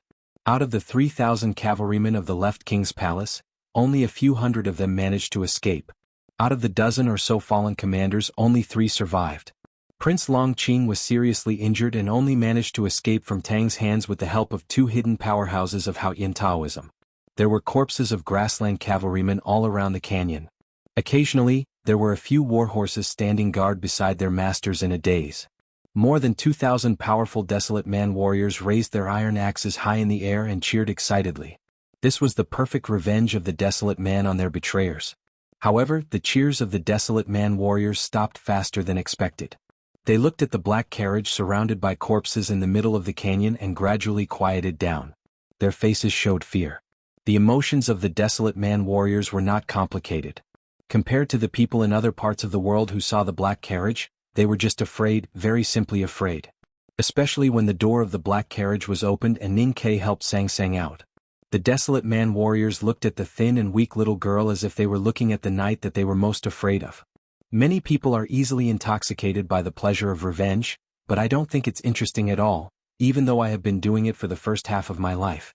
Because revenge requires hatred first, and that means suffering losses first. Ning Ke looked at the powerhouse dressed in leather a few feet away and said, "The Desolate Man is a natural warrior. You led so many desolate men and still lost so badly last winter. It's really hard to imagine." Tang thought of the bloody battle in the camp of the coalition army on the snowy night last winter. Even someone as strong as him was silent for a moment and then said, "You don't know how much power the West Hill Divine Palace has hidden?" Ning Ke said, "I don't need to know these things. I only know that the Desolate Man is miserable now." Tang said, "No matter how miserable we are now, if it weren't for us, you would have died today." Ning Ke said, "I knew you would come. This has nothing to do with me or Sang Sang, so I don't need to thank you. I created such a good opportunity for you to ambush. If you can't even grasp it, the Desolate Man is not qualified to go south, let alone to restore their country. Wherever Sang Sang was, the sky full of dark clouds and black crows would be there." The black carriage went along the northern wilderness of the Tang Empire to the east, attracting many people's attention along the way. At Helan City, Ning Ke did not choose to go north, but east. He made such a big noise and exposed his whereabouts to attract the enemies of the eastern wilderness. The eastern wilderness had always been the sphere of influence of the Left King's Palace. Longqing was now the master of this wilderness. Ning Ke knew that Longqing would definitely appear first to use him and the cavalry of the Left King's Palace to attract Tang and the Desolate Man warriors. The whereabouts of the black carriage spread to the eastern wilderness. The West Hill Divine Palace and the Buddhism sect did not have time to react. Longqing could make it in time, and so could the Desolate Man. Tang did not know Ning Ke's intentions. Even if he had some guesses, he could not be sure. But as Ning Ke said, the Desolate Man would not let go of this opportunity for revenge. That was why Tang and the Desolate Man warriors appeared here. Tang said, "We are here for revenge. So we will leave now." Ning Ke said, "Take us with you?" Tang frowned slightly and said, "You know that's impossible." Ning Ke said, "Why?" "Even if you don't thank me, I want to hear if you have any reasons." Tang looked at Sang Sang beside him and said, "Because she is the daughter of Yama." Ning Ke said, "I remember that the Desolate Man worships Yama." Tang said, worshipping doesn't mean that they like him. It's more about fear. Ever since the desolate man believed in the Enlightenment doctrine, they have been worshipping Yama and begging him not to hurt us. Ning Ke said, Sang Sang is the daughter of Yama. If the desolate man does not protect her now, how do you think Yama will punish you and your people on the day of the underworld invasion? Tang said, if she dies, Yama may never find the human world. Naturally, there will be no underworld invasion. In that case, why should my people worry about something that will not happen? Ning Ke shook his head and said, you believe in Yama. No one dares to kill her. Then the underworld invasion may happen. Why can't you prepare for the possible future? Tang said, if we take you in, the desolate man will be besieged and destroyed by the world before Yama appears. Ning Ke sneered and said, for 1,000 years, who in the world has shown any kindness to the desolate man? Don't forget that you are still at war. Even without Sang Sang and me, the countries in the Central Plains will still want to destroy your people. Tang was silent. Ning Ke said again, whether we are taken in or not, the desolate man is the enemy of the whole world, and we are also the enemy of the whole world. Don't you think we should live together? Tang said, what good will it do for the desolate man if we take you in? Ning Ke said with emotion, Sang Sang and I are good to your sister. Can you not be so materialistic? Tang repeated expressionlessly, what good will it do? Ning Ke looked a little helpless and then said seriously, if the underworld invasion, the desolate man will have the most fertile land and the most sheep. For the desolate man, fertile land was their life. It was their lifelong goal. Especially after being driven to the cold region of the far north for 1,000 years, it had become an irresistible temptation. There was still no change in Tang's expression. He stared into Ning Ke's eyes and said, the underworld invasion and the everlasting night will come. The whole world will become extremely cold. No matter how fertile the land is, how can grass grow without sunlight? Without grass, where can sheep come from? Without sheep, how can the desolate man survive?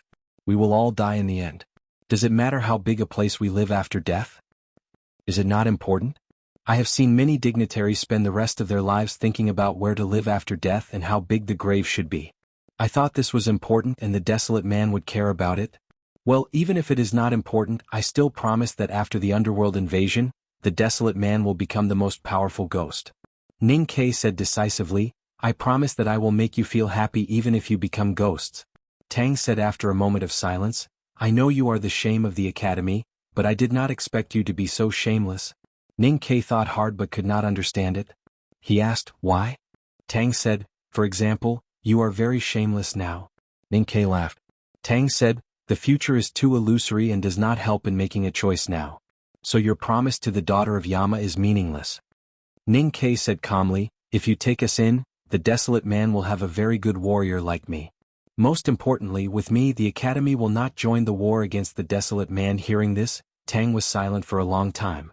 Then he said, that is indeed very good. I admit that I am a little tempted, but the elders may not be willing to take you in. Ning Ke said, you take us back first. I have a way to persuade them. If you have been in contact with Xiaotang recently, you should know that I am best at deceiving old men. Tang handed over the wine bag and said, then it is settled. Is this a celebratory wine? Ning Ke took the wine bag and drank a mouthful. This is the first chapter. I will try to finish the second chapter before 11:30. To be continued. If you like this work, please come to Chidian.com to vote for me. Your support is my greatest motivation.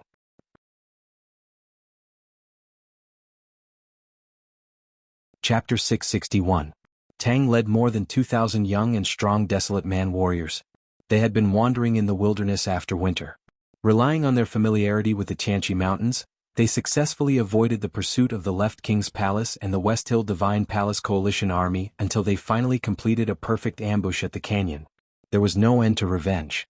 The Left King's Palace and the West Hill Divine Palace Coalition Army would definitely increase their efforts to wipe out the desolate. Tang led the desolate man warriors and began to retreat to the north. There was one more black horse carriage in the team. It was already spring in the Central Plains, but it was still snowing in the north of the wilderness. In the past few years, the desolate man who went south fought continuously with the Left King's Palace and the West Hill Divine Palace Coalition Army. In the end, they failed and were forced to retreat thousands of miles north to this bitter cold area. Compared with the frozen hot sea and the cold region of the far north, the climate here was tolerable for the desolate man and could even be considered warm.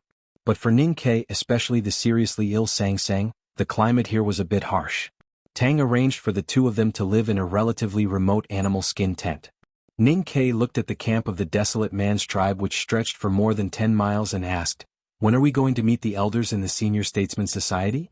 "I'll deal with this first. You two wait here for the night." Tang handed over the wine bag tied around his waist. During the more than 10 days back to the north, Ning Ke was used to drinking this bitter wine made by the desolate man every day.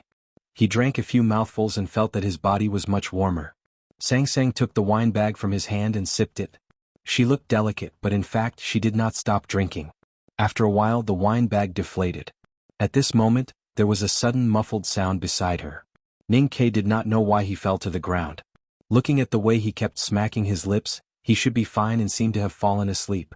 Sang Sang felt a little strange. Compared to her, Ning Ke's tolerance for alcohol was extremely poor.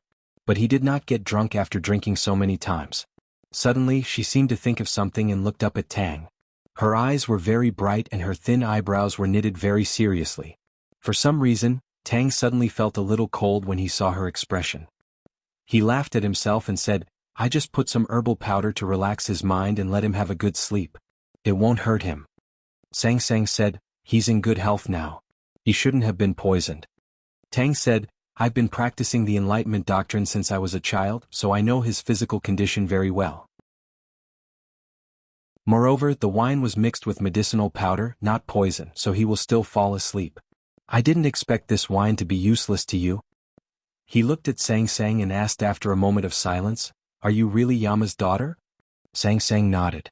Tang said, "I don't know what the senior statesman's attitude towards your arrival is. I know that Ning Ke is a very dangerous person, so I don't want him to interfere in the internal discussion of the desolate man." "I understand," said Sang Sang. Tang added, "If the elders don't agree to take you in, you will die." Sang Sang said, "We came here to gamble." Dun said, "But this is his gamble." Sang Sang said, "I can accept the result." Dun said nothing more. Snowflakes kept falling into the desolate man's camp. The countless tents that had been filled with laughter and singing became quiet. It was not because of sadness or the hardships of life. The desolate man had long learned to calmly face the death of their clansmen. They had lived a hard life for 1,000 years. The silence was because of the quarrel coming from the tent in the center of the camp, and also because of the black horse carriage parked outside the camp. The tent in the center of the camp was not much different from the other tents. The only difference was that there were dozens of slender ribbons tied to the tent, which added a sense of warmth and mystery. The highest authority of the desolate man's tribe was the senior statesman. Because the matter that was to be discussed today was too important, more than 20 desolate man leaders were also sitting in the field. "Anyway, we're going to fight the people of the Central Plains. It's not a big deal to take in the daughter of Yama. The West Hill Divine Palace hasn't really invested in the past few years. Prince Longqing is just a dog raised by Haoyan Taoism. If they know that we have taken in the daughter of Yama, do you think the war will continue like this? By then, the enemies we will face will be 10 times stronger than now. What's the difference between waiting for the Central Plains countries to send more troops and waiting for the West Hill Divine Palace to send more powerhouses into the wilderness? After all, there will be a bloody battle. It has nothing to do with us no matter how strong they are. Time. The most important thing is time. If there is no daughter of Yama, the Central Plains countries and the West Hill Divine Palace will still want to preserve their strength and let others die in our hands. We can buy time for the women to give birth to more children and let more children become real warriors. If there is no time, we can't hold on. But have you thought about it? Ning Ke promised that as long as we take in the daughter of Yama, the academy will not participate in this war. If the powerhouses from the second floor of the academy come to the wilderness, they will be more terrible than the West Hill Divine Palace. Ning Ke fled with the daughter of Yama, which is equivalent to betraying the human world. Why would the academy remain neutral because of him? I don't think his words have any credibility. The most important problem is that we, the desolate, have worshipped Yama for 1,000 years. Now that the daughter of Yama is wandering in the world, but we don't take her in or protect her, what's the point of worshipping her for 1,000 years? We, the desolate, have been worshipping Yama for 1,000 years, but we still live in such a miserable way. Moreover, the underworld invasion will not do us any good. Are we really going to be the vanguard of the underworld? I don't want to be a ghost soldier. The desolate in the tent had completely different opinions on whether to take in Ning Ke and the daughter of Yama. The dispute continued without a conclusion. The first elder and the most powerful Tang remained silent. The two sides were in a deadlock and even began to influence each other. The old and prudent elders gradually became hot-blooded, while the hot-blooded and impulsive warriors became more worried. But there was still no conclusion. Gradually, more and more people were inclined to kill Ning Kai and Sang Sang for the safety of the desolate tribe. The first elder stood up with difficulty and walked to the table in the middle of the tent. His skinny body, which had been eroded by time and bad environment for many years, seemed to fall apart with just a few shakes. There were some things messily piled up on the wooden table. There were golden leaves, a thick stack of notes and a few waste tokens. These were all things that Tang found on Ning Quebec. The first elder's skinny palm moved slowly on the table and said, "Return these things to the daughter of Yama later. No matter whether we kill or keep them, we must maintain the due respect." Tang calmly agreed and walked to the table, ready to put away the things. The first elder's fingers suddenly trembled like old bamboo in the wind. Tang looked at the direction of the old man's finger. His pupils slightly shrank and his body became a little stiff. After a long silence, he realized that everything was predestined. The first elder glanced at him and sighed, "In that case, let them stay." Tang nodded and said, "I think so too." The elders and the warriors in the tent were very surprised. Even those who were willing to take in Ning Kai and Sang Sang were a little shocked. They did not understand why the first elder and the powerful Tang, who had been silent all the time, suddenly showed their attitude at this time, and it was such a clear and firm attitude. The first elder picked up the thing on the table and let everyone see it with their own eyes. It was an waste token. It was not made of gold, wood, or stone, and no one knew what it was made of. It was pure white with a black pattern carved in relief. Looking at the fresh marks on the edge, it seemed to be carved not long ago. The black pattern was a statue. It seemed to be a human, but it also seemed to be some kind of god. The pure white exterior looked like a boundless radiance. Because the person or god had his back to the light, his face and body were immersed in deep shadows, and it was impossible to see clearly. It was quiet in the tent, and the sound of snowflakes falling on the roof became extremely clear. The first elder said slowly, "More than 1,000 years ago, the great divine priest of light brought the tomes of arcane into the wilderness to preach. We, the desolate, believed in the Enlightenment doctrine and worshipped Yama. 1,000 years later, we returned to the south and met the daughter of Yama and the successor of the great divine priest of light. This is probably the so-called fate. In that case, we have to finish this even if our race is exterminated." Tang looked at the warriors and said solemnly, "Back then I accepted disciples on behalf of my teacher and taught you the Enlightenment doctrine's cultivation method, so that the inheritance could continue. Now that the inheritance has reappeared, you should know what to do." The warriors knelt on one knee and very respectfully saluted. They answered in unison, "We pledge our lives to serve you." Ning Kai woke up with a headache. At first he thought it was because of his alcohol tolerance and felt a little ashamed. Later he found out that Tang had drugged him, so he became angry. However, when he knew the final decision of the desolate senior statesman, joy and excitement immediately replaced all the negative emotions. However, there were still some things that he could not understand. A few years ago in the wilderness, he had heard from Mo Shanshan that the devil's doctrine and the desolate man believed in Yama, but they were extremely afraid of Yama's descent into the world. In their teachings, Yama's descent into the world meant the arrival of darkness, and the desolate man did not like darkness either. That was why he could understand the desolate man's fear and respect for Sang Sang, but they were unwilling to take her in. So what made the desolate man suddenly change his attitude and become so positive? In the 18th year of the Tianqi era, there was a strange sign in the sky. There were thick clouds that did not disperse and the cawing of crows was unpleasant. It started from the Yueluan kingdom, passed through the swamp, passed the Tang border, crossed the Helan, and arrived at the eastern wilderness before continuing north.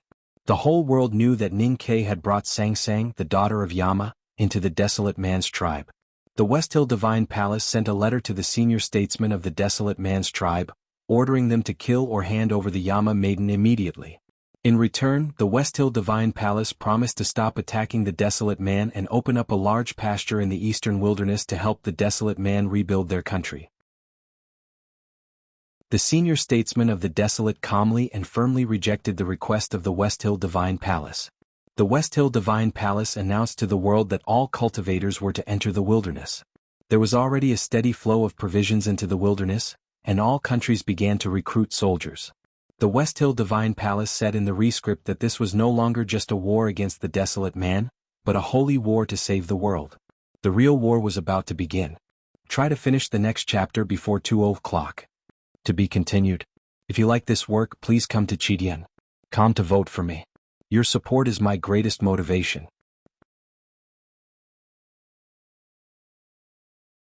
Chapter 662. In the 18th year of Tianqi era, the war between the West Hill Divine Palace Coalition Army and the Desolate broke out. There was no foreshadowing, no negotiation, and no probing. Hundreds of thousands of troops from both sides began to fight on the wilderness. Countless people died every moment. Those cultivators who were usually aloof and arrogant, fought desperately like ordinary soldiers on the storm-like battlefield. Even the strong men in the see-through realm could become nameless corpses in the grass at any time. The West Hill Divine Palace, which had been low-key in the past few years, finally showed the demeanor and majesty of ruling the world. The hierarch lord of the West Hill Divine Palace led the two great divine priests of revelation and judgment, as well as the powerful cavalrymen of the divine halls to the wilderness. The emperor of the South Jin Kingdom, Crown Prince Chongming of the Yen Kingdom, and the kings of the Central Plains all came to their senses after the shock. They gathered their troops as quickly as possible and personally led their troops into the wilderness to fight. A few days later, another shocking news came from Chang'an. The Tang Emperor Li Zhongyi had led the Tang cavalrymen into the wilderness more than 10 days ago and was about to arrive at Helan City. It was not until then that the billions of Haoyan believers in the world finally realized that the underworld invasion was not just a legend. Otherwise, why would the major powers in the world be so nervous and gather such a terrifying army into the wilderness just because of the daughter of Yama? The Tang Empire had more than 100,000 troops in the wilderness. The northeast border military had all left Tuyang City. Under the leadership of General Xian Zhilong, they went straight to the north along the Yen border. It only took them a short time to reach the main battlefield in the depths of the wilderness and join the West Hill Divine Palace Coalition Army. Although the Tang Empire's most powerful northern army was responsible for monitoring and intimidating the Golden Palace, they still sent more than half of their troops to Helan City with the emperor's entourage. I wonder how many soldiers will return to the Tang Empire after this war. The Tang Emperor Li Zhongyi stood on the eastern city wall of Helan City. He looked at the northern army cavalrymen at the bottom of the valley who were marching eastward. He looked calm but deeply emotional. Master Huang Yang stood beside the emperor, silently chanting with his palms pressed together. The Helan general Han Qing stood behind the emperor. He thought that he was the emperor's most loyal servant, so he should say many things that other officials and generals found inconvenient. Your Majesty, it is true that you can show the military power by leading the army. But it is too dangerous to go far away from the country. Especially since the nation master cannot accompany us and the academy did not send anyone. The emperor waved his hand and stopped Han Qing's remonstrance. He said, the memorials in the court came like snowflakes. The four generals, led by Su Shi, wanted to write a letter in blood. They just didn't want me to leave Chang'an. If I hadn't seen the opportunity and left a few days earlier, I'm afraid some officials would have hit the palace wall. Now I've listened to your advice and stayed in Helan City instead of advancing eastward. Are you still not satisfied? Han Qing was not in the mood to be proud. He thought of the fierce battlefield hundreds of miles away from the east of the valley and the powerful cultivators who were so close to His Majesty. He said in a trembling voice, I still think that Your Majesty should return to the northern military camp even if you want to take command of the army. Han Qing was half a barbarian. If he did not have the emperor's trust, it would be difficult for him to reach such a high position in the Tang army. So he was most afraid of being called a barbarian. But His Majesty was different. He called Han Qing barbarian out of habit. Han Qing only felt close and proud. The emperor was slightly annoyed and said, I have let you guard Helan City for so many years. Do you still think that Helan City cannot be defended? Han Qing was shocked and said in a low voice, Helan City is impregnable. But Your Majesty, there are many powerful cultivators in the wilderness. The emperor said, the desolate man's cultivators have to deal with the bigwigs in the West Hill Divine Palace. They are all miserable. How can they have the energy to assassinate me? There was no one else on the city wall. Han Qing glanced at Master Huang Yang and said in a low voice after a moment of struggle, Your Majesty, I am worried about the bigwigs in the Divine Hall. At this time, the hierarch lord of the West Hill Divine Palace had come to the eastern wilderness. There were also the two great divine priests of revelation and judgment, as well as the visiting professors hidden by Haoyan Taoism in various countries. This lineup was more than luxurious. It was the most magnificent lineup in the past 100 years. No other place could have such a lineup except the academy. His Majesty was slightly startled and then laughed out loud. He said, Haoyan Taoism has always disliked the Tang Empire. Now that I rarely leave Chang'an, it is hard to say whether they will have any ideas. Your worry is reasonable. But I don't believe that the bigwigs in the Divine Hall would really dare to harm me. Han Qing could not help but feel bitter when he heard the heroic tone in His Majesty's words. He knew that it was hard to persuade the Tangs when it came to courage. But he was still not reconciled. He said, half of the northern army has been transferred to the eastern wilderness. What if the Golden Tribe is not stable? Your Majesty should go to the northern military camp. His Majesty slightly frowned and said, with Su Qi in the northern military camp, what should I worry about? Su Qi was one of the 4 great generals of the Tang Empire. He had always been calm and low-key. He was not as famous as the Defender General of the state Su Shi or the Defender General Xia Ho. But this general's defense was unparalleled. He had been in charge of the Northern Army because the Tang Empire and the Golden Tribe Royal Court wanted to maintain peace. Han Qing could not slander General Su Qi's ability. He could not help sweating anxiously. The Emperor looked at his dispirited expression and could not help laughing. He waved his hand to dismiss him. The sun was setting in the west, shining on Helan City. The eastern city wall was slightly dark. The Tang cavalry had all passed through the gorge to the eastern wilderness. But His Majesty was still standing on the city wall. He held the railing and looked into the distance thoughtfully. His hair had turned white, but his face did not show any signs of aging. He was just much thinner than before. The wilderness was much colder than Chang'an. There was no sunlight at this time. The wild wind blew through the gorge. His Majesty slightly frowned and raised his fist to his lips to suppress his coughing. Then he took out a bottle of elixir and swallowed one. Cough suppressant can only treat the symptoms but not the root cause. It is not good for your body if you take too much. Master Huangyang looked at him and said worriedly. He and His Majesty had known each other for many years. After returning from Shenkong Temple, they became sworn brothers. So he spoke and acted very directly, unlike ordinary officials. His Majesty smiled and said, after so many years, I still can't cure the root cause. Then I will make myself comfortable. Huangyang asked, Your Majesty, are you really not worried? His Majesty slightly frowned and said, worried about what? That Chanyu of the Golden Tribe Royal Court or those charlatans of the West Hill Divine Palace? I have more than 100,000 cavalrymen outside. I don't believe that the Golden Palace dares to come. Huangyang looked at His Majesty's calm and confident expression and could not help smiling. He thought that he had forgotten that His Majesty was once an invincible general in the northern borderline when he was the crown prince. The Golden Palace had suffered a lot in his hands and would not dare to challenge him. But, the Emperor guessed that he was worried about the same as Han Qing. He shook his head and said, if the West Hill Divine Palace wants me dead, they must attack with all their strength. But now their target is the desolate man and the daughter of Yama. Moreover, they would not dare to assassinate me. After a moment of silence, Huangyang said, in fact, I am more worried about Chang'an. His Majesty slightly frowned and asked, do you think it is inappropriate for the princess to supervise the country?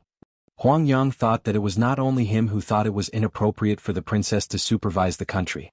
Countless officials of the Tang Empire and even the people on the streets thought it was inappropriate. His Majesty had traveled to the wilderness and brought those two with him. If anything happened, Chang'an would be in turmoil. Without waiting for his reply, His Majesty said indifferently, I know what you are worried about. Those worries are meaningless. Even if something really happened to me, who would dare to disobey the edict? Master Huangyang calmly said, the edict is only effective if it is seen by people. His Majesty said, if I die first, who would dare to do such a rebellious thing as the headmaster of the academy and the headmaster of the academy? Han Qing is worried about my safety, and you are worried about the safety of the country. That is because you have not figured out one thing. If you want to destroy the Tang Empire, you must first kill the headmaster of the academy, then kill me and then destroy the entire academy. But in this world who can do that? Huangyang slowly shook his head and said, but the headmaster of the academy is old after all. The headmaster of the academy will never be old. His Majesty obviously had the second half of his sentence. But for some reason, perhaps because he was touched, he slowly said after a moment of silence, in fact, I am really old. Huangyang knew that His Majesty had always been in poor health. He understood that what he meant by old was actually an illness. He could not help but feel a little depressed. But then he thought that life and death were common things and there was no need to worry about it. Knowing that Huang Yang had thought it through, His Majesty laughed and reached out to touch his bald head. This was something he was used to doing many years ago. But Master Huang Yang had not been touched so disrespectfully for many years, so he could not get used to it. His appearance of a high monk suddenly disappeared and he angrily stared at the emperor. The emperor's smile gradually disappeared. He looked at him and calmly said, "Worrying about life and death is futile. But the affairs after death need to be arranged in advance. I have already thought about it. I will pass the throne to Xiaolu." The angry expression on Huang Yang's face suddenly froze. After a long time, he came to his senses and said in surprise, "How can such an important matter be decided so casually? And why did your Majesty let me know first?" The emperor said, "Weren't you worried about the effect of the edict? You are the executor of the edict." Huang Yang said bitterly, "I don't have this ability. This should be the Academy's business." The emperor shook his head and said, "The Academy is not allowed to interfere in the court affairs. This is the iron rule set by the headmaster of the Academy. There was Ning Ke originally. I wanted him to carry out my edict. But now he is fighting against the whole world and even me for his wife. How can I still use him?" Huang Yang thought of that rumor and frowned even more. He looked at the back of the tower. The emperor knew what he was thinking and calmly said, "I heard that Professor Yu Lian of the Academy took in a female disciple the year before last." Huang Yang said, "Yes. It is said that she is the younger sister of Wayfarer Tang of the Devil's Doctrine." The emperor looked at him and said, "The Academy does not care about it. I do not care. The Tang Empire does not need to care either. As for Yuan Qingshan's worries, I will let Xiaolu become Mr. First Disciple after returning to Chang'an." Huang Yang put his palms together and sincerely praised, "Then there will be no problem." To be continued. If you like this work, please come to Chidian. Come to vote for me. Your support is my greatest motivation. You're tuning in to the Han Li's Wuxia Adventures YouTube channel. We're so grateful for your support and don't forget to subscribe to join us on this incredible journey through captivating stories. Your generosity through donations truly makes a world of difference, as it's the primary source of revenue that allows me to expand and enhance this channel for you. Thank you from the bottom of my heart for being a part of this adventure.